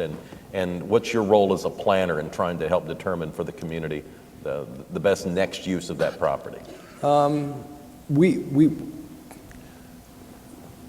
The City Council has already adopted a set of standards for when it's appropriate to tear a building down and whatnot.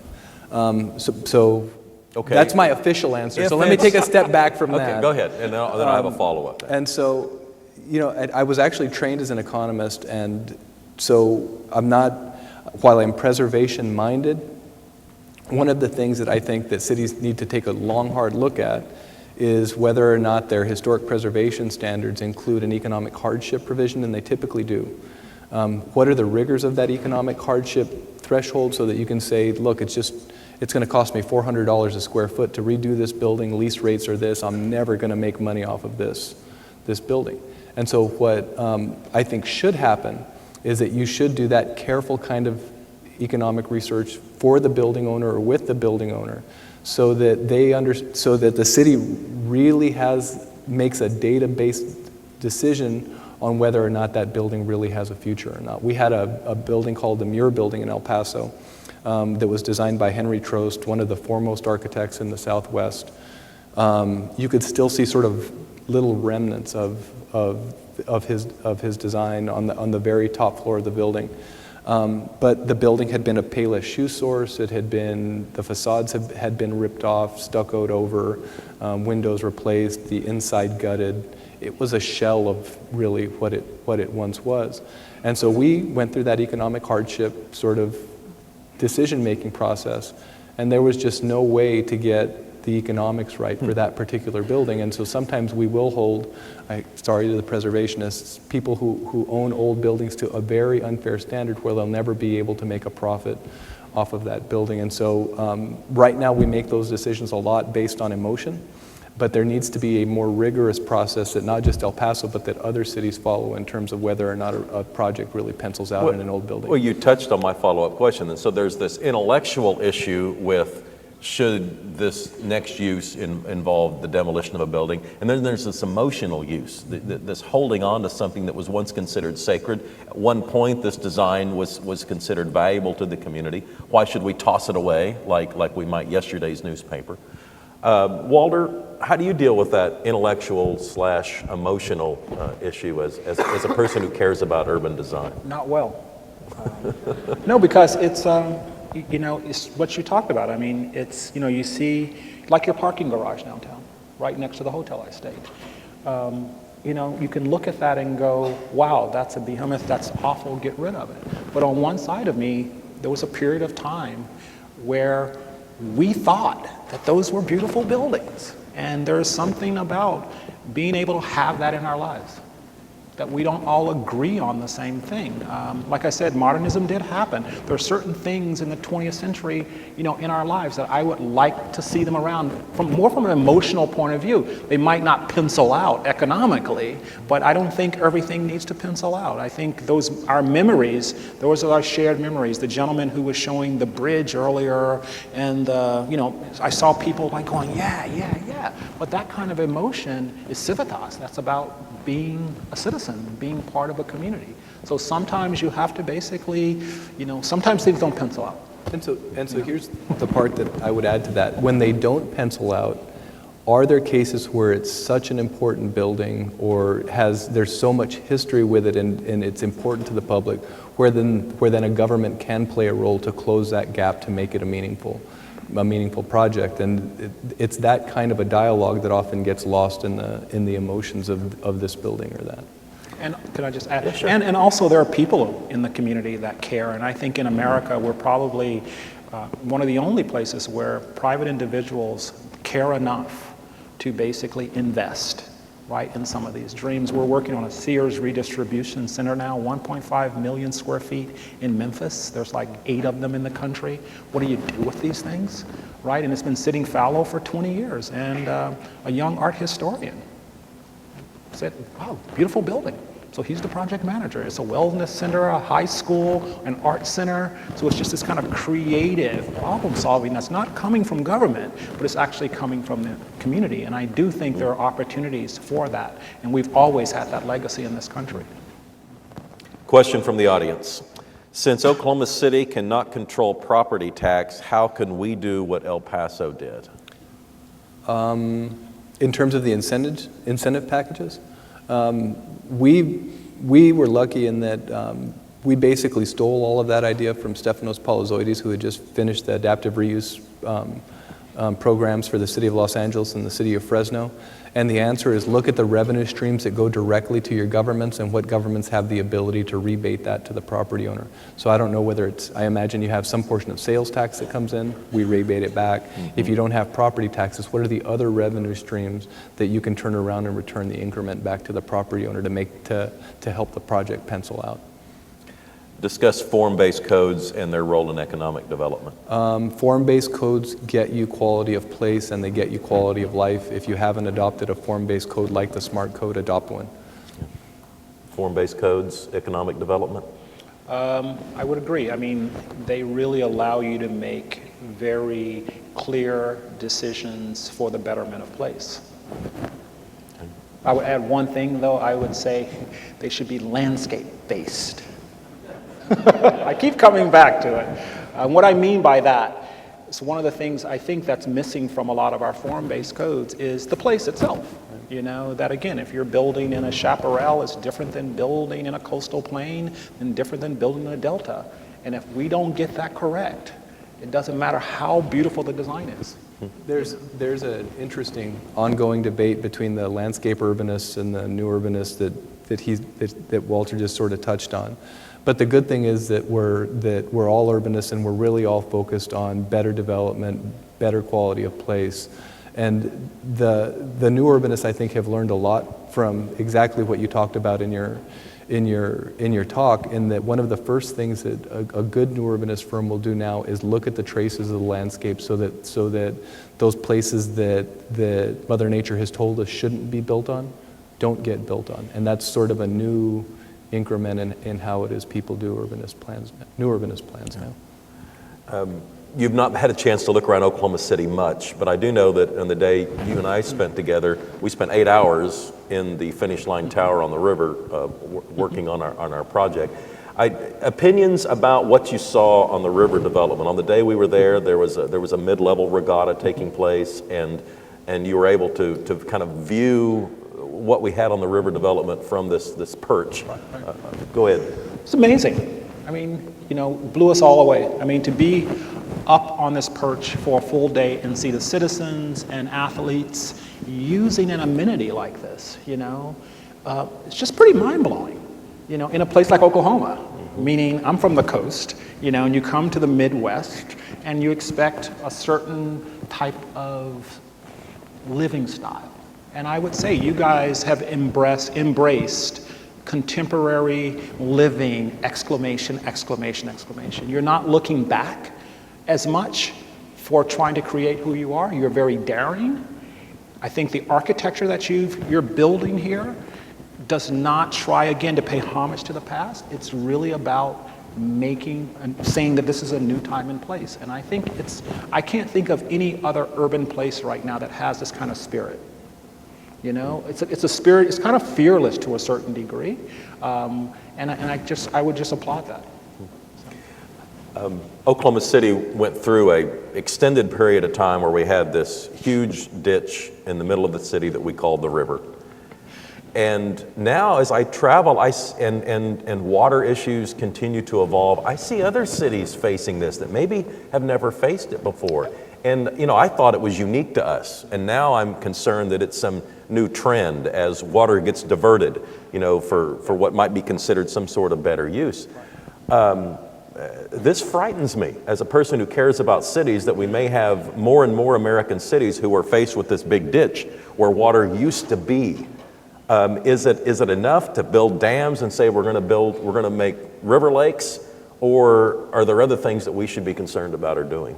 Well, I think one of the things that your project points out, and I think some of the issues comes up, is nowadays we live in a hybrid landscape, meaning we've changed our landscape so much that even youth today growing up here will actually think that's natural, which is changing the way then we live, you know? And so a lot of environmental ecologists are talking about this now, that in the Bay Area, that people have grown up with the salt on the bay, so they think the bay is actually multicolored. And you ask grade school kids and they say the bay, oh yeah, it's yellow, green, and orange. But that's because we've manufactured these landscapes. And so the reason why I say what you're doing is daring, I think we're going to have to do more things that might not look like the original. You know, that maybe rivers and streams in cities might have to be multi-basinal, ponds and lakes because water's not moving anyway, and we will adapt to that to a certain degree. And I don't see any issues with that because we've changed this ecology so much. We can't expect for it to act in the same way. So I would say, I think when cities are faced with that, I think they have to be daring. And they can't just settle for a romantic view of, oh, I'm just going to do a small stream like this. I think you have to do what you guys did and say, look, there's no water here. There's an opportunity here, right? And an opportunity to actually recreate a different type of ecology. The only one thing I would add to your landscape is I think it can be much more diverse, right, in its green ecology. Right now it's a little sterile. But I think you can bring back some birds and some rabbits, some stuff like that on the ground, but I think you'll have it made. But I do think, you know, the cities are going to be facing different issues. New York right now, for years, it didn't think it was an island. You know, and now it's facing island issues, like the water has nowhere to go, right? And so they have to basically pump all that water out, doing high flows now. And so they're beginning to think about the edge, almost like an estuary. So I think there's room for this, and I think as we evolve as people on this planet, you'll see these landscapes becoming very, very different. Even further west than Oklahoma, El Paso, water shortages are very frequently in West Texas right now. How is your city embracing the river as both a design element and a historical element into your city's fabric? It's actually all dammed up in what we call Elephant Butte. Is that above you or below you on the river? Above us, and so the Rio Grande actually runs, it's dry. And the farmers get, unfortunately with the drought, I think they're going to get one release this year. And so I wish that there was enough water to where it could be, so that there would sort of be this return to the waterfront and that sort of thing, but with drought conditions right now, I don't know how we would be able to reintegrate it really into the landscape of the city, because I think it could be a fantastic focal point, a fantastic gathering place, but as long as we're facing water shortages, unfortunately we're a long way from there. All right, let's see what the questions we have here. Do you deal, Matthew, with railroad traffic and noise in El Paso, and if so, how? We've got an issue here, turned into a development issue with train noise. Train noise from horns or train noise from trains? Largely horns. We do. The railroads are actually pretty good partners with us. They are difficult to work with and slow, but they are allowing us to sort of cap a portion of the railroad that goes through downtown to connect to our new AAA baseball stadium. If you're not familiar with El Paso, we just tore down our city hall to put a AAA baseball stadium on top of it, capping the railroad so that people can walk up to the AAA games. But the railroad has been a pretty good partner with the city in terms of implementing quiet zones. We close at-grade crossings in exchange for them. How'd you pay for it? The railroad actually kicked in a ton of the money. I don't remember the exact split, but I want to say it was pretty close to half in terms of how it worked out to get the quiet zones in. What was in that for them? Closing the at-grade crossings so that the trains could keep moving. Railroad issues in general, any comments? No, I think they're great. It's always good to know when something's leaving and something's coming.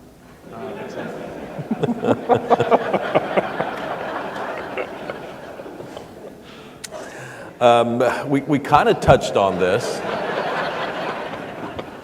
Matthew, how is El Paso's new landscape plan addressing the environmental drought concerns? So the fact that you don't have water in the river, how does that affect the plan? There are lots of credits built in to reduce water usage, and so if you do a street-oriented building, in Southwest cities, it's typical that you have a 15% landscape requirement. Phoenix, 15%, Tucson, 15%, Albuquerque, 15%. What those other codes don't have are bonuses for doing the right thing. So if you are doing a street-oriented building in the city of El Paso, you get a 60% reduction in that 15%. If you are putting a building in the right place and using the land efficiently in terms of land build-out, you get a credit for the footprint of the building as well. So there's that. If you use a water smart controller, you can cut the amount of plant material that you use. Because if you look at the difference between using a WaterSmart controller and not, you can be using double the water without a WaterSmart controller than if you did have one. And then several years ago also adopted an approved plant list, so it's all xeriscaping, all desert friendly plants, no trees like mulberries that are huge water users or other plants that are huge water users. So we built in a lot of credits to get people to do the right thing. You can still do that other thing, but when you get the numbers on your water bill and how much landscaping you're going to have to put in, the credits really incentivize you building in a more sustainable way. Walter, where do you come down on property rights? Yesterday at City Council meeting, we had an issue with a neighborhood that did not want something that would turn in from R1 into something that might be a higher use, but it's pretty obvious no one's going to build R1 on this site. How does that play out in your mind? Well, I still believe in democratic processes. I think individuals do have rights to their property, but I do think within the collective of a community. Right now, I'm living in a space that's going from, we're just rezoned from commercial to what we're calling live-work commercial, and the entire community is coming out against it. Is that a mixed use? It's a mixed use. It's basically a mixed-use commercial. But Oakland has a very strange listing for, it's not live-work, it's work-live. And it's basically coming in on the backside of a commercial building and being able to put a dwelling inside. And unlike San Francisco, our partner across the bay that have a live-work, which can also be residential and commercial. Oakland, you can only do them through existing commercial buildings. But anyway, communities, people see that as artists moving into communities. And immediately there's a backlash against certain types of artists moving in the community. Why would somebody be against that? Because of what a lot of the activities around some of these buildings look like, meaning people are making things. And particularly in traditional residential communities, it's like, oh, I don't want people around me who... It's change. It's change, and it's big. And so, but we've made it through the meetings, and people have then come through and looked at our units, and they feel much better now. But it's just much more of opening up the process, and I think the more we can get people to participate and actually learn on both sides, I think the better. But I'm definitely, lean more towards, I do believe that individuals have the right to develop their parcel. All right. Let's show our appreciation to Walter Hood and Matthew McElroy. Thank you all very much.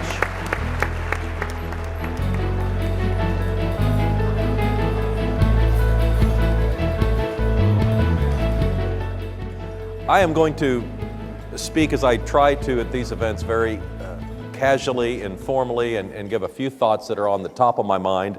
And then I'm going to give you an update on what's going on with MAPS 3. And hopefully that will, prompt you to ask questions after the meeting or otherwise about opportunities that MAPS 3 can serve as a catalyst for.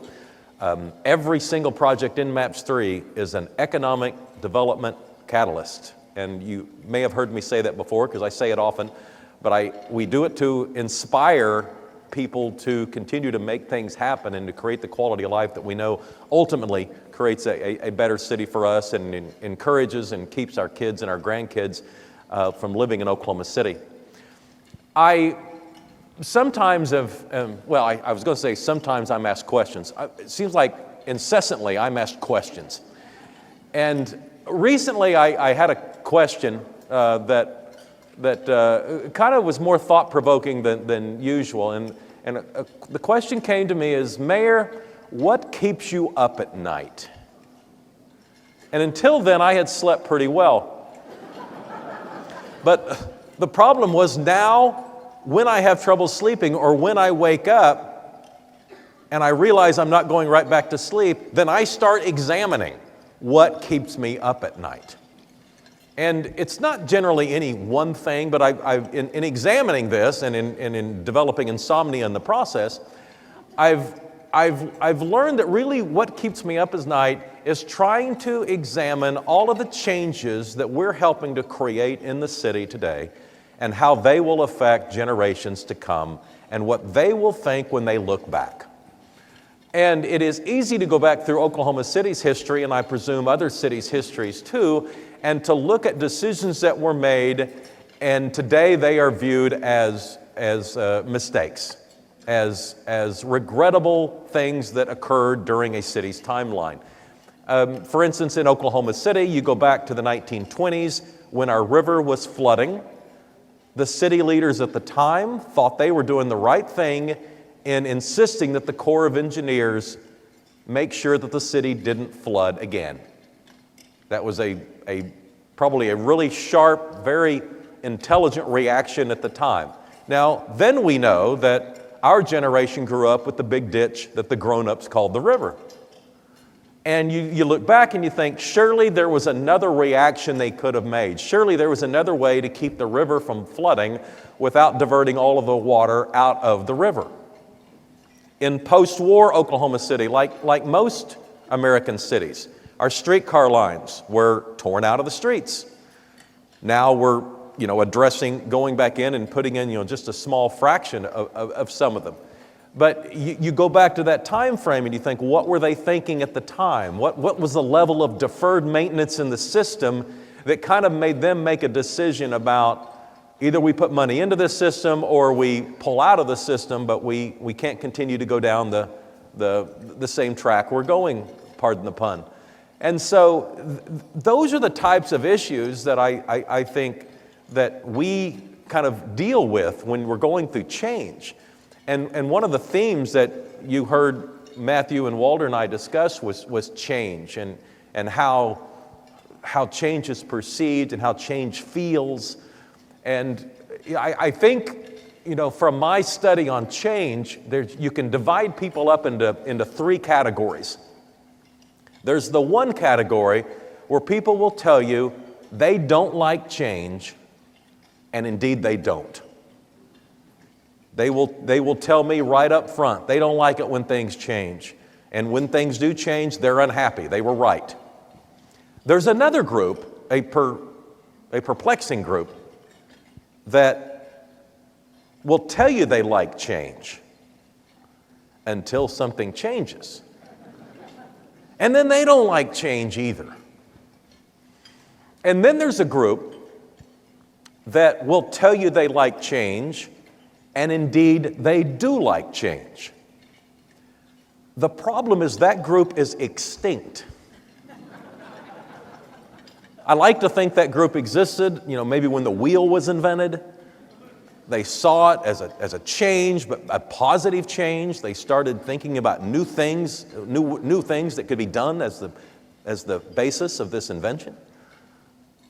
But change is really hard. And then when you look at Oklahoma City in the last few years, boy, have we changed. We've changed so much.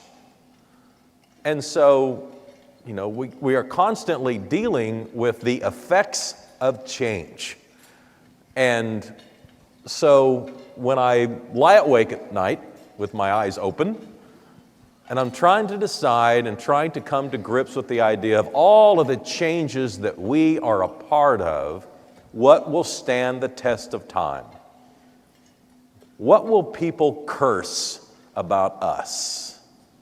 Because there's no question we won't get it all right. No generation ever does. Well, with that less than inspiring thought, let's talk about MAPS 3.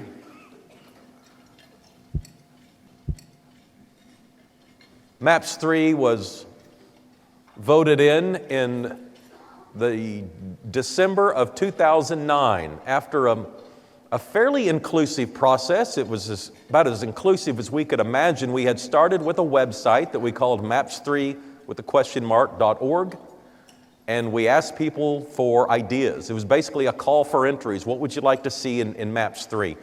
We also asked on that website, would you like to even see a MAPS 3? Are you interested? And of course, that's a very unscientific survey on both questions. But nonetheless, a vast majority of people that responded to the survey wanted to have a list of items they could consider. And over 1,800 different ideas came in on the MAPS 3 website.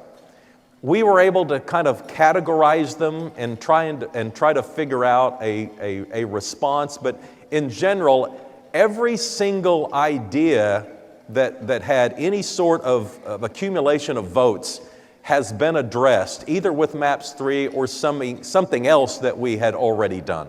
I think the top vote getter that we haven't done was build a new NFL stadium. And that received, as you would think, there's people that want to see that happen, and this is not the place to debate the pros and cons of it, other than to say, I think everything else that got more votes than that is something that we have implemented in one version or another. We've done our best to try and address it. And many of those processes have already come to fruition, and so we really feel like this has been a community-led, community-driven initiative. 8 projects, $777 million projected to be raised over 7 years and 9 months. It's a penny in the dollar sales tax. There is no debt. We pay cash, so we collect it and then spend it. The tax began April 1st, just over 3 years ago. It will end at the end of 2017.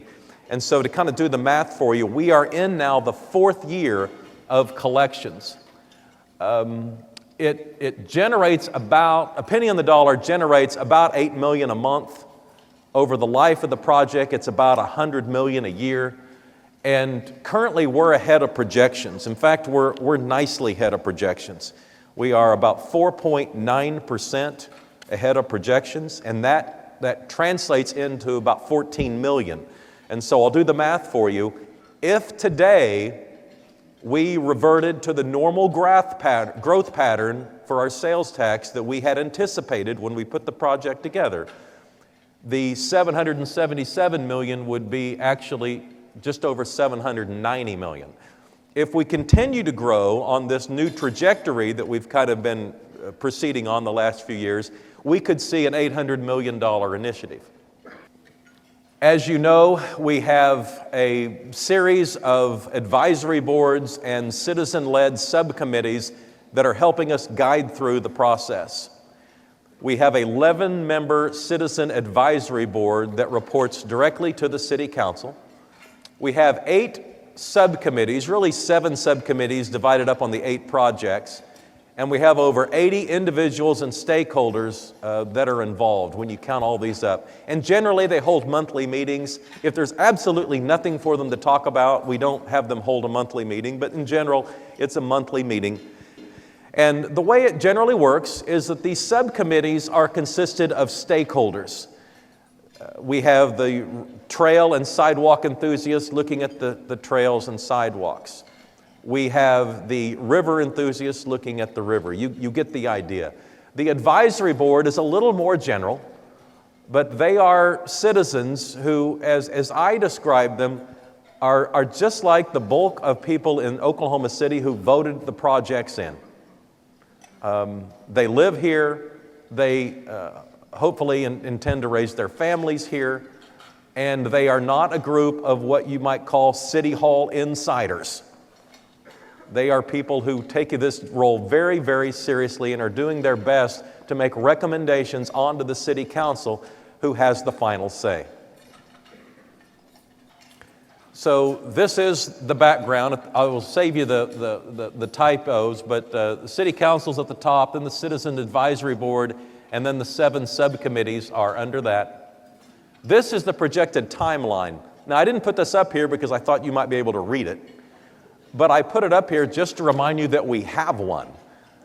When you have a timeline, and this was proposed by the advisory board and approved by the City Council, when you're paying with cash, there's obviously a lot of experience necessary to figure out the cash flow of how the projects can come out, when they start hiring the consultants, when the architects and engineers are brought on board, and when ultimately there's a ribbon cutting on the end.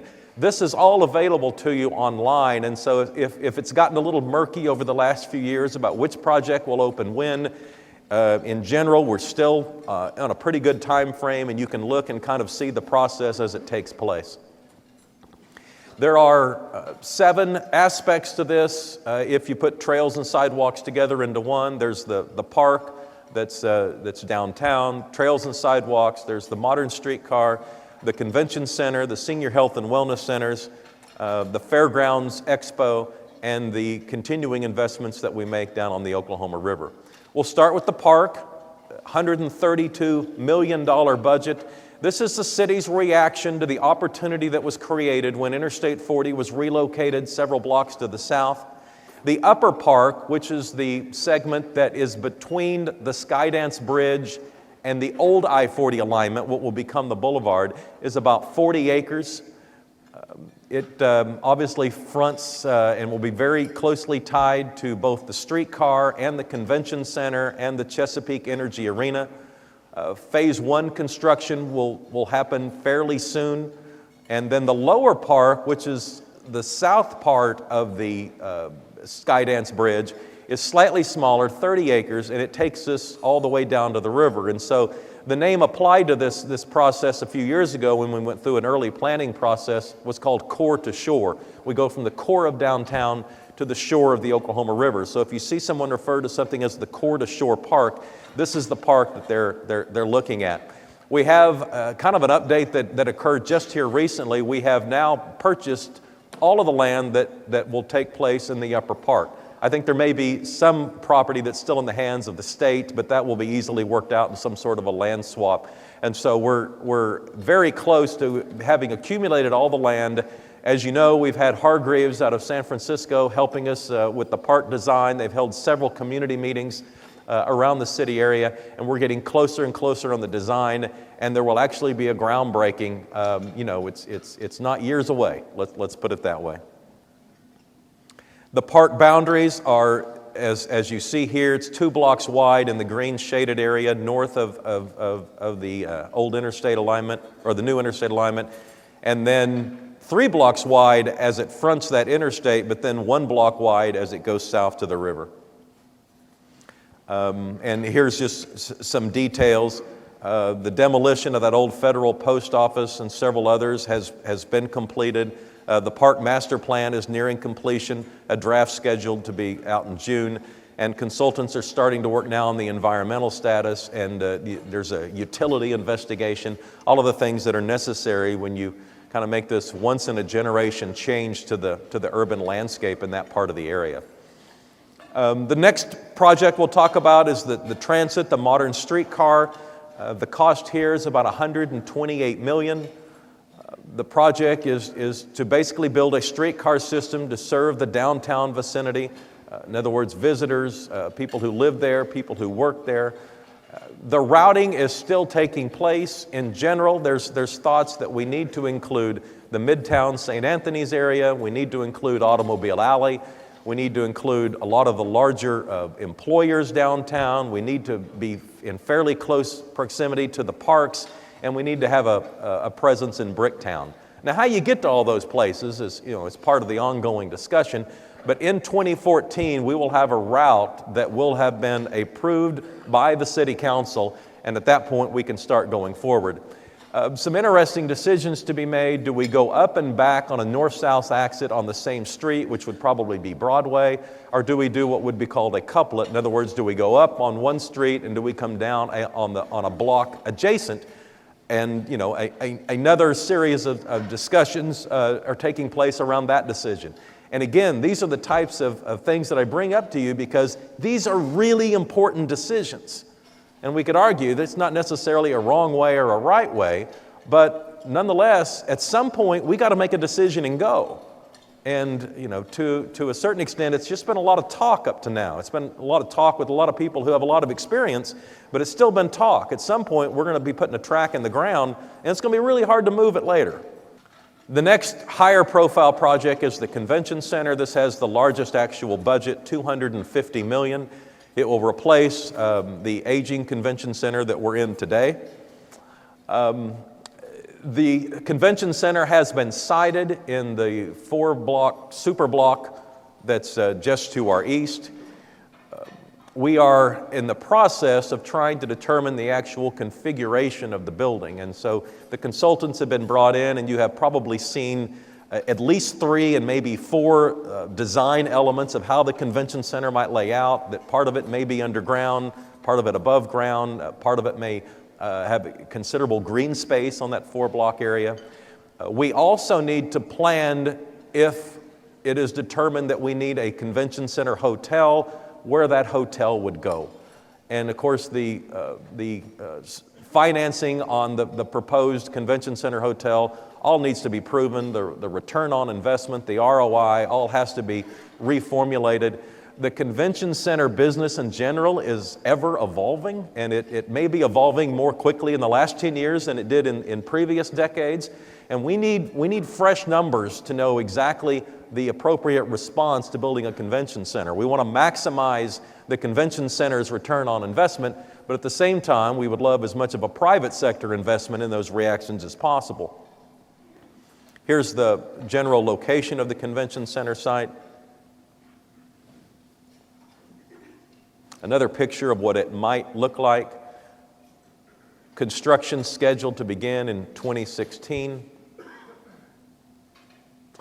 On the river, as Mike mentioned earlier, there's specific progress being made, progress that you can actually see, and it's not just in artist and engineering renderings.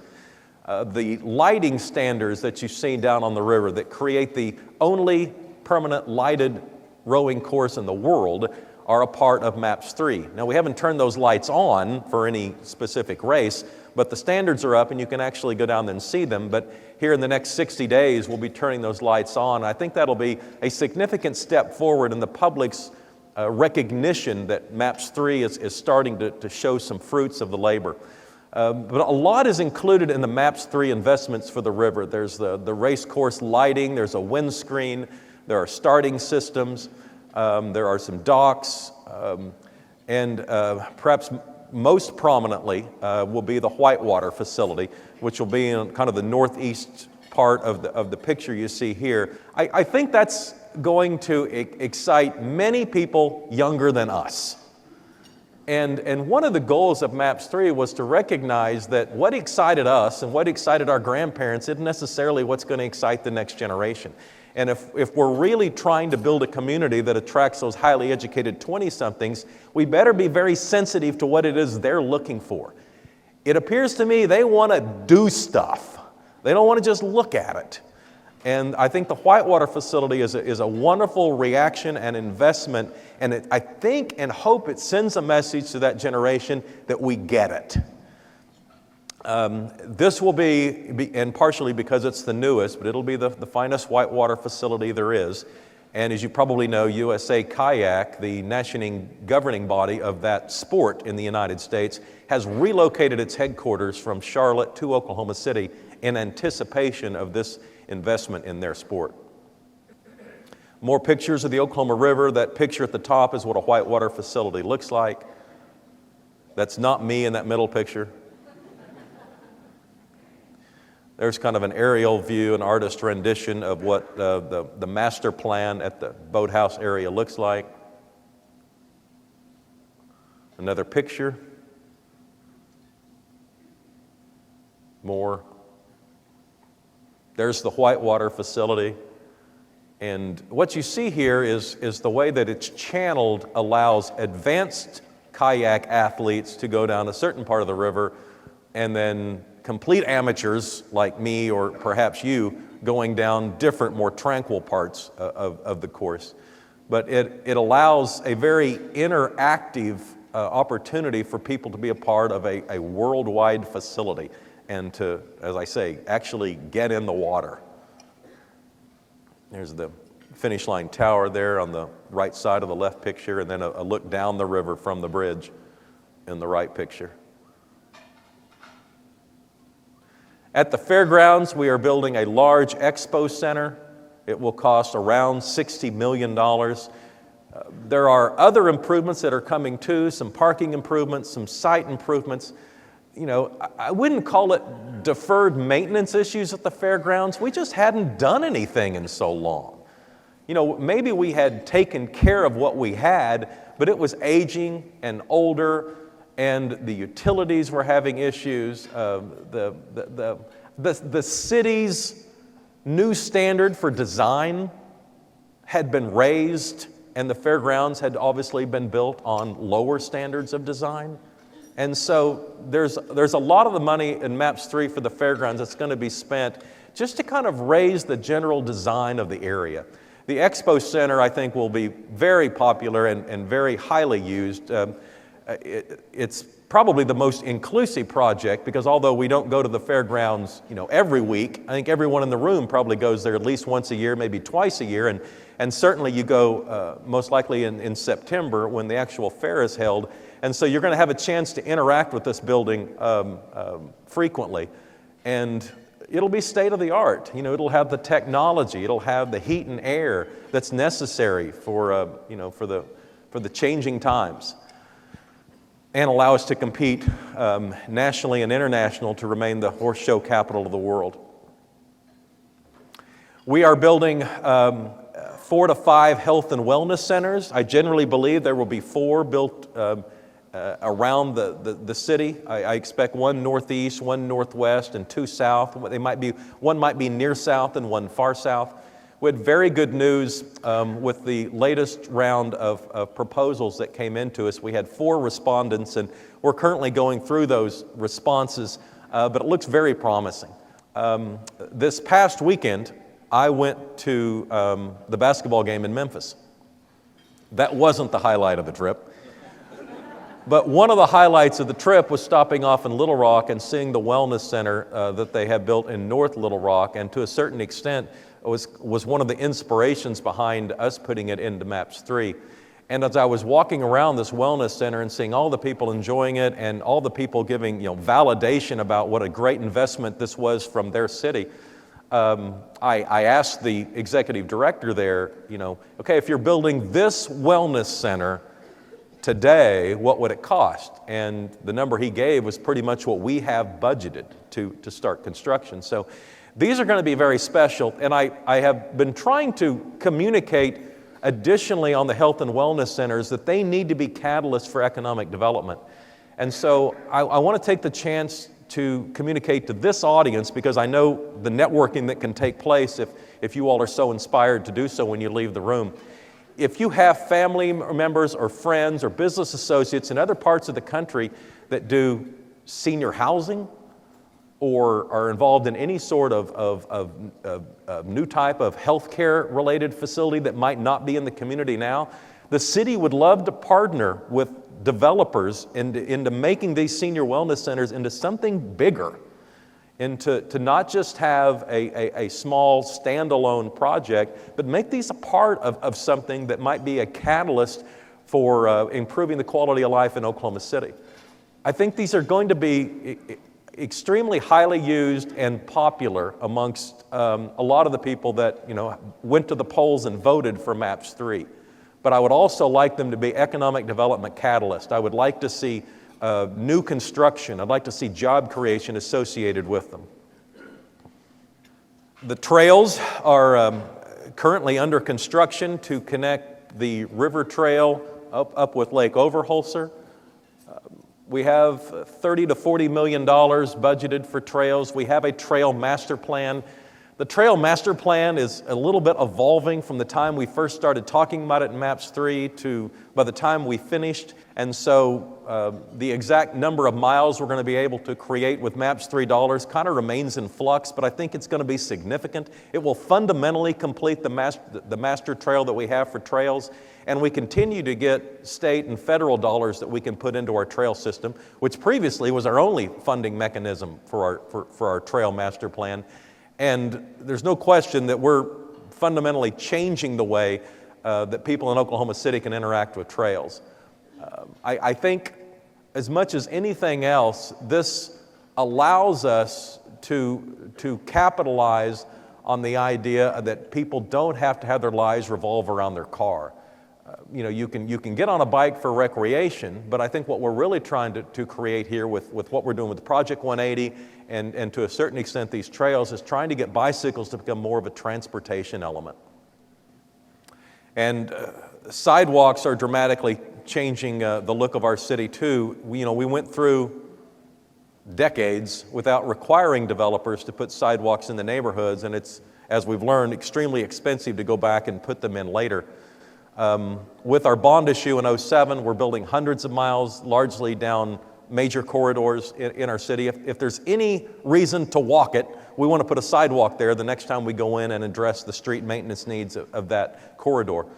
But these are sidewalks in MAPS 3 that we think will actually connect public buildings and places where people are trying to walk now but are just continually interacting with cars to a point where it's not friendly to the pedestrian. Let me say this out loud so anybody else that's in another city future can learn from our experience. It's extremely expensive to go back in and put a sidewalk if a development's been in place 30 or 40 years and been built out. The curb cuts that are then necessary, the utility easements that at that point have become part of the urban landscape make it highly expensive, and only with a system like MAPS 3 are we able to go back in and do this. We have developed a sidewalk master plan. This was funded out of MAPS 3. It basically lays out over 100 miles throughout the city of areas where it would probably be a good idea to connect neighborhoods with schools and neighborhoods with libraries. And MAPS 3 is not going to have all the funding to do all that by itself, but at least now we've got a plan that we can continue to execute. And the City Council and I are working right now to take some of our fund balance, our general fund money, to start supplementing the master plan to start building this out. We have all seen areas of our city where you just wonder why we built schools and neighborhoods and never built a way to connect them. And when we talk about kids not walking to school, well, thank God they don't. We haven't given them any sort of safety in that endeavor. I mean, we need to go back and fix that where we can and plan it differently where we haven't. You're going to see quite a bit here in 2013 on sidewalks. There's going to be construction that's taking place throughout the city, and no doubt you're going to see the first 25 to 35 miles that come out of it with MAPS 3 funds here in the next year and two, 2013 and 2014. So the process and the system continues. I had a conversation this week with one of our subcommittee people, and I just reminded them, fundamentally, when we were putting together these ideas 4 years ago, we were going through the process through the summer of '09 of trying to determine what was actually going to be part of the council resolution that would accompany the ballot. There's no reason to think that anything has changed. I mean, those very fundamental concepts, we're going to build this and this and this and this, are still very much intact. One of the bright spots here in the fourth year is that revenue is ahead of projections. And you will remember how many times we had to defend our revenue projection during the course of the campaign. We were attacked for underestimating the size of the amount of money, or for overestimating the size of the revenue that would be created. And so far, so good. We're quite a bit ahead. But as the person who was kind of fundamentally involved in the process, the setting up of the subcommittees and setting up the advisory board and having the elected officials have the final say, I'm very pleased with the way it is playing out. I don't agree with every decision that the subcommittees have made, but I appreciate the process.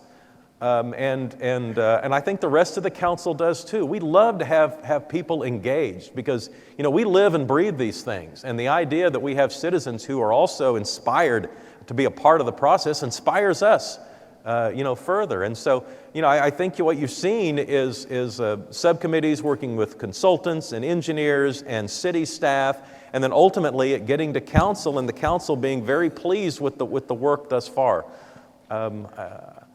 I don't believe that the council has overturned a single recommendation that's come to us from the advisory board, and I don't see anything on the horizon that makes me think that may happen anytime soon. Ultimately, it may happen, but I haven't seen anything happen yet, and I don't think there's need for anybody to anticipate drastic changes. Ultimately, it's going to be viewed from a 20/20 hindsight. Years from now, people will look back and say, did it meet my expectations? Did it exceed my expectations? And that's kind of the standard we live by, because MAPS, I think we would pretty much agree, exceeded our expectations or at least met them. And I think what we're seeing with MAPS for Kids The same level of standard has been fulfilled. It is meeting or exceeding our expectations. And ultimately, that's what we've all got to make sure is accomplished so that the investment is considered worthwhile and appropriate. Let's go back and talk just a little bit about Maps for Kids. We spend so much time talking about Maps 3 that sometimes people forget that we're in the final stages of Maps for Kids. This was originally 73 to 75 schools that were going to be addressed inside the inner city district. And as you know, 150 million has been sent to the suburban districts, and they're doing their own projects. But generally, it's not only new technology and new buses, but it's in many cases brand new schools, and certainly a refurbishing of some older schools and some investments in neighborhood that wasn't getting much new investment.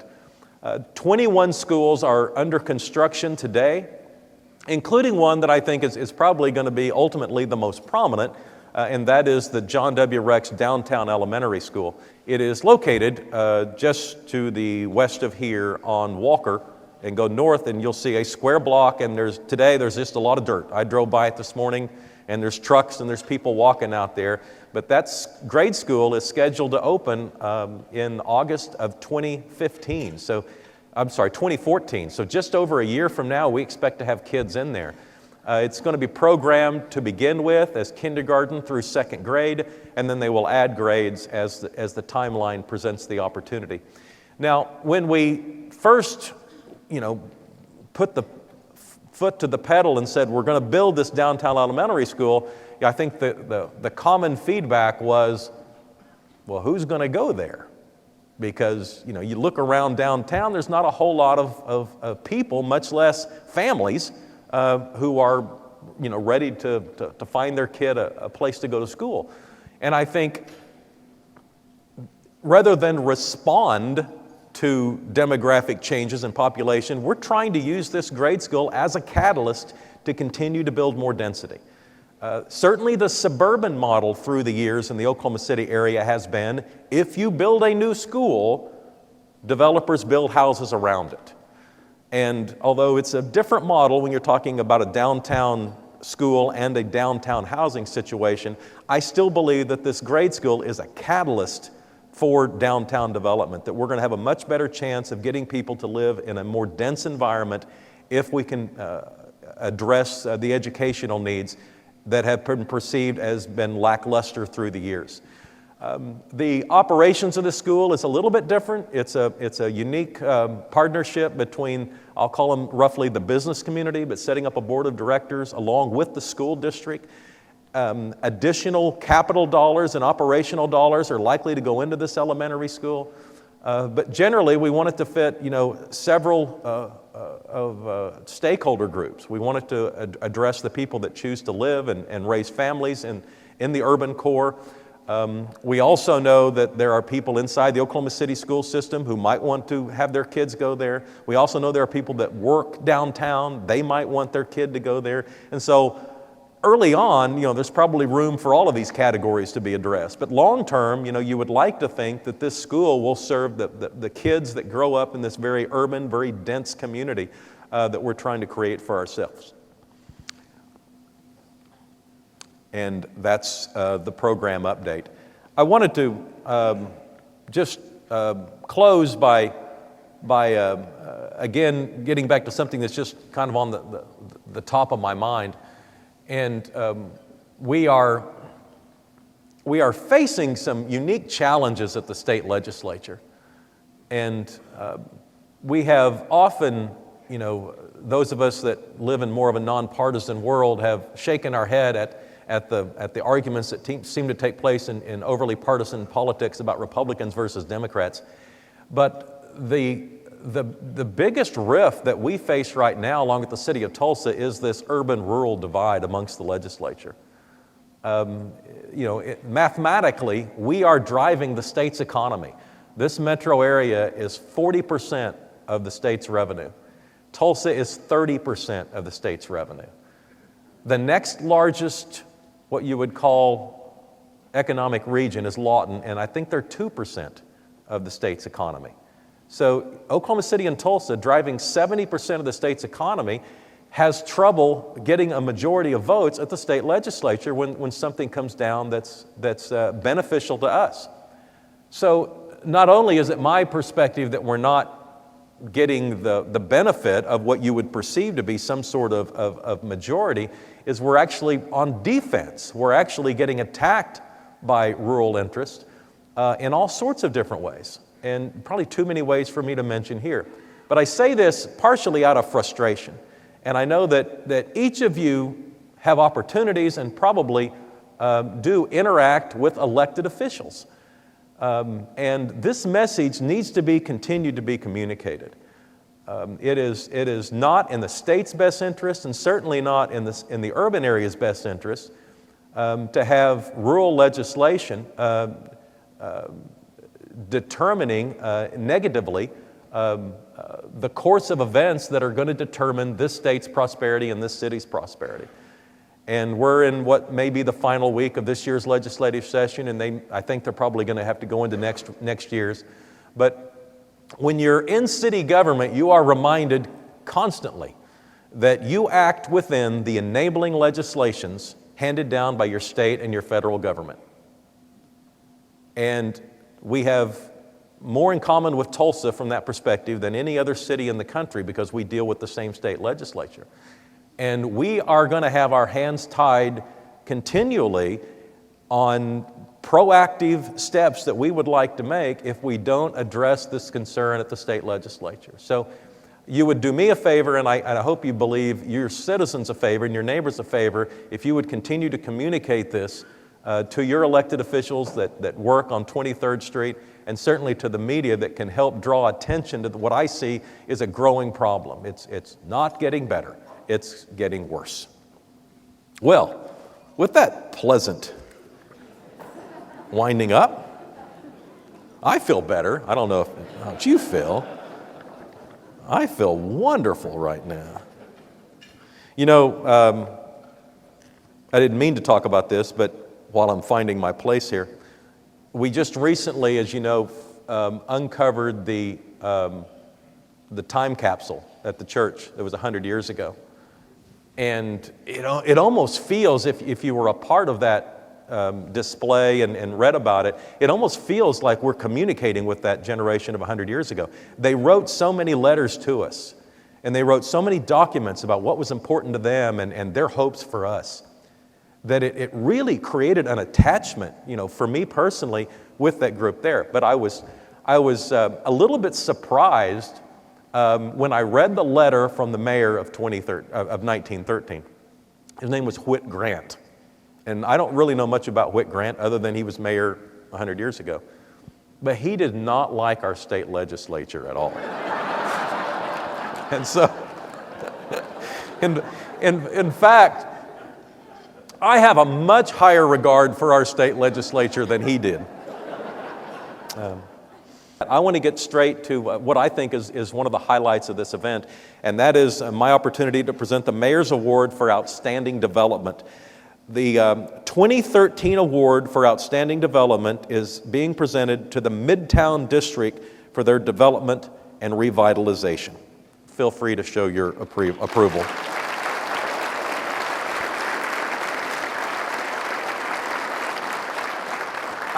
We've seen several pockets of the city get a lot better in the last few years, but if you go back to when I was first elected mayor in 2004 to where we are today, Midtown's probably come further than any other area in that specific time frame.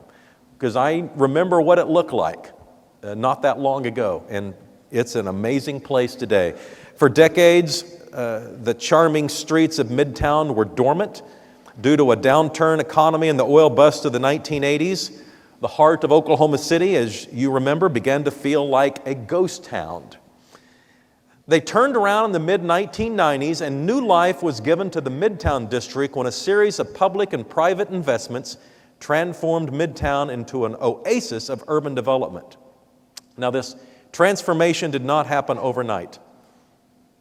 1902, Anton Klassen and John Chartel laid the first streetcar tracks north all the way up then to 13th Street.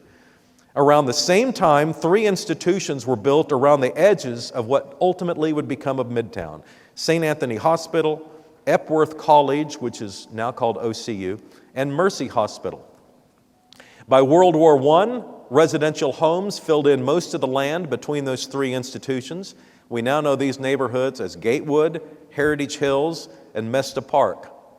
By the 1920s, Hudson Avenue was a mix of commercial buildings and apartments, including a new store called A.J. Kaiser Ice Cream.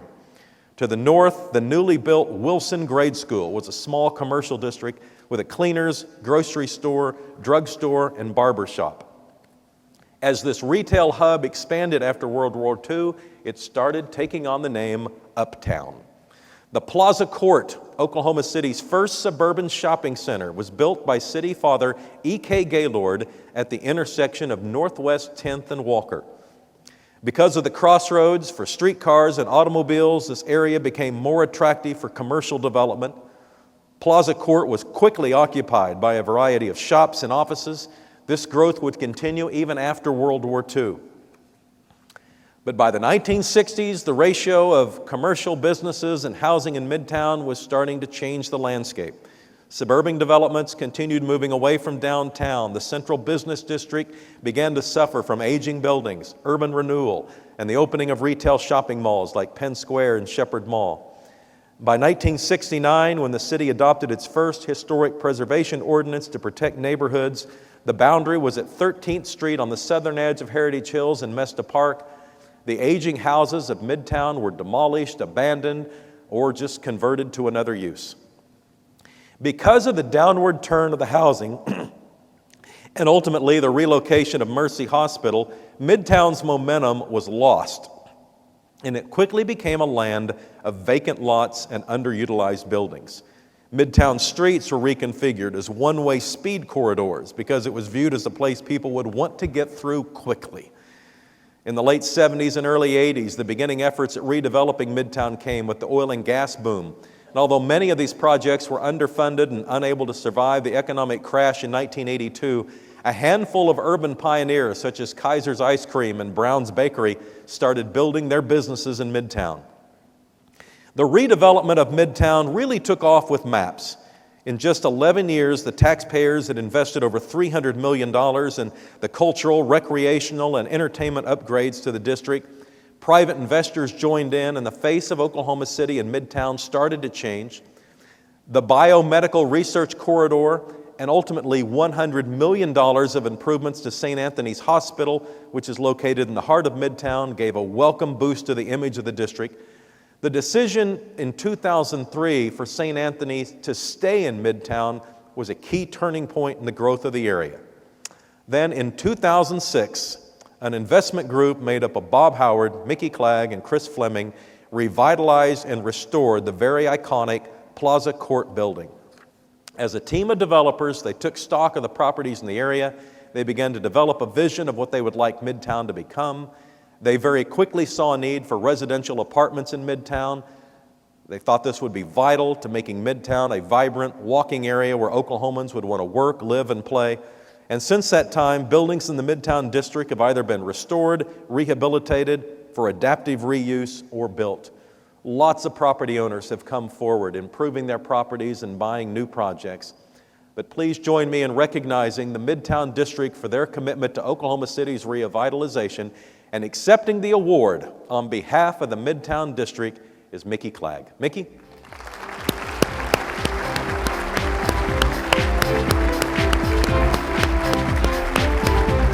quite a story. Thank you. You bet. You bet. Here, let's stand over here and get some pictures. Okay, we'll just stand behind it. It's too heavy to lift.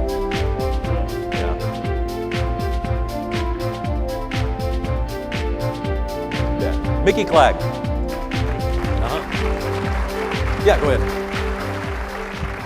Thank you very much, Mayor. And I'm really honored to be able to accept this gift on behalf of Midtown today.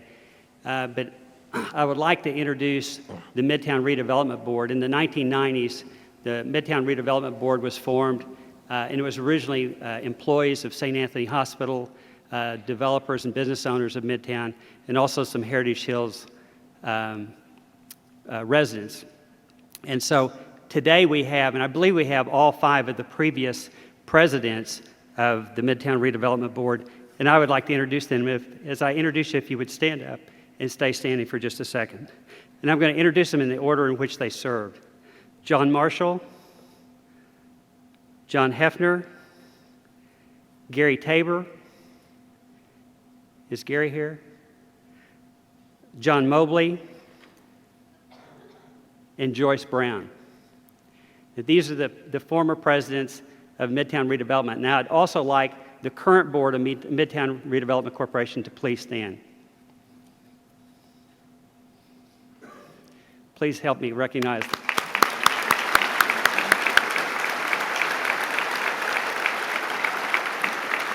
Thank you.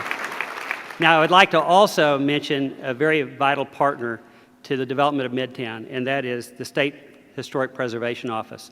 Because without the State Historic Preservation tax credits, Midtown wouldn't look like it looks today. There's about a dozen preservation projects in Midtown. But it's real important that we have the federal and state credit to accomplish what we have. So anyway, Walter, I'd like to say that what we try to do as our board is we try to create a sense of place. We want to be your third place. Your first place is home, your second place is work, and the third place is where you want to be when you're not at home or work. But we actually would like to be all 3 in Midtown. We appreciate you recognizing us for our efforts. Thank you.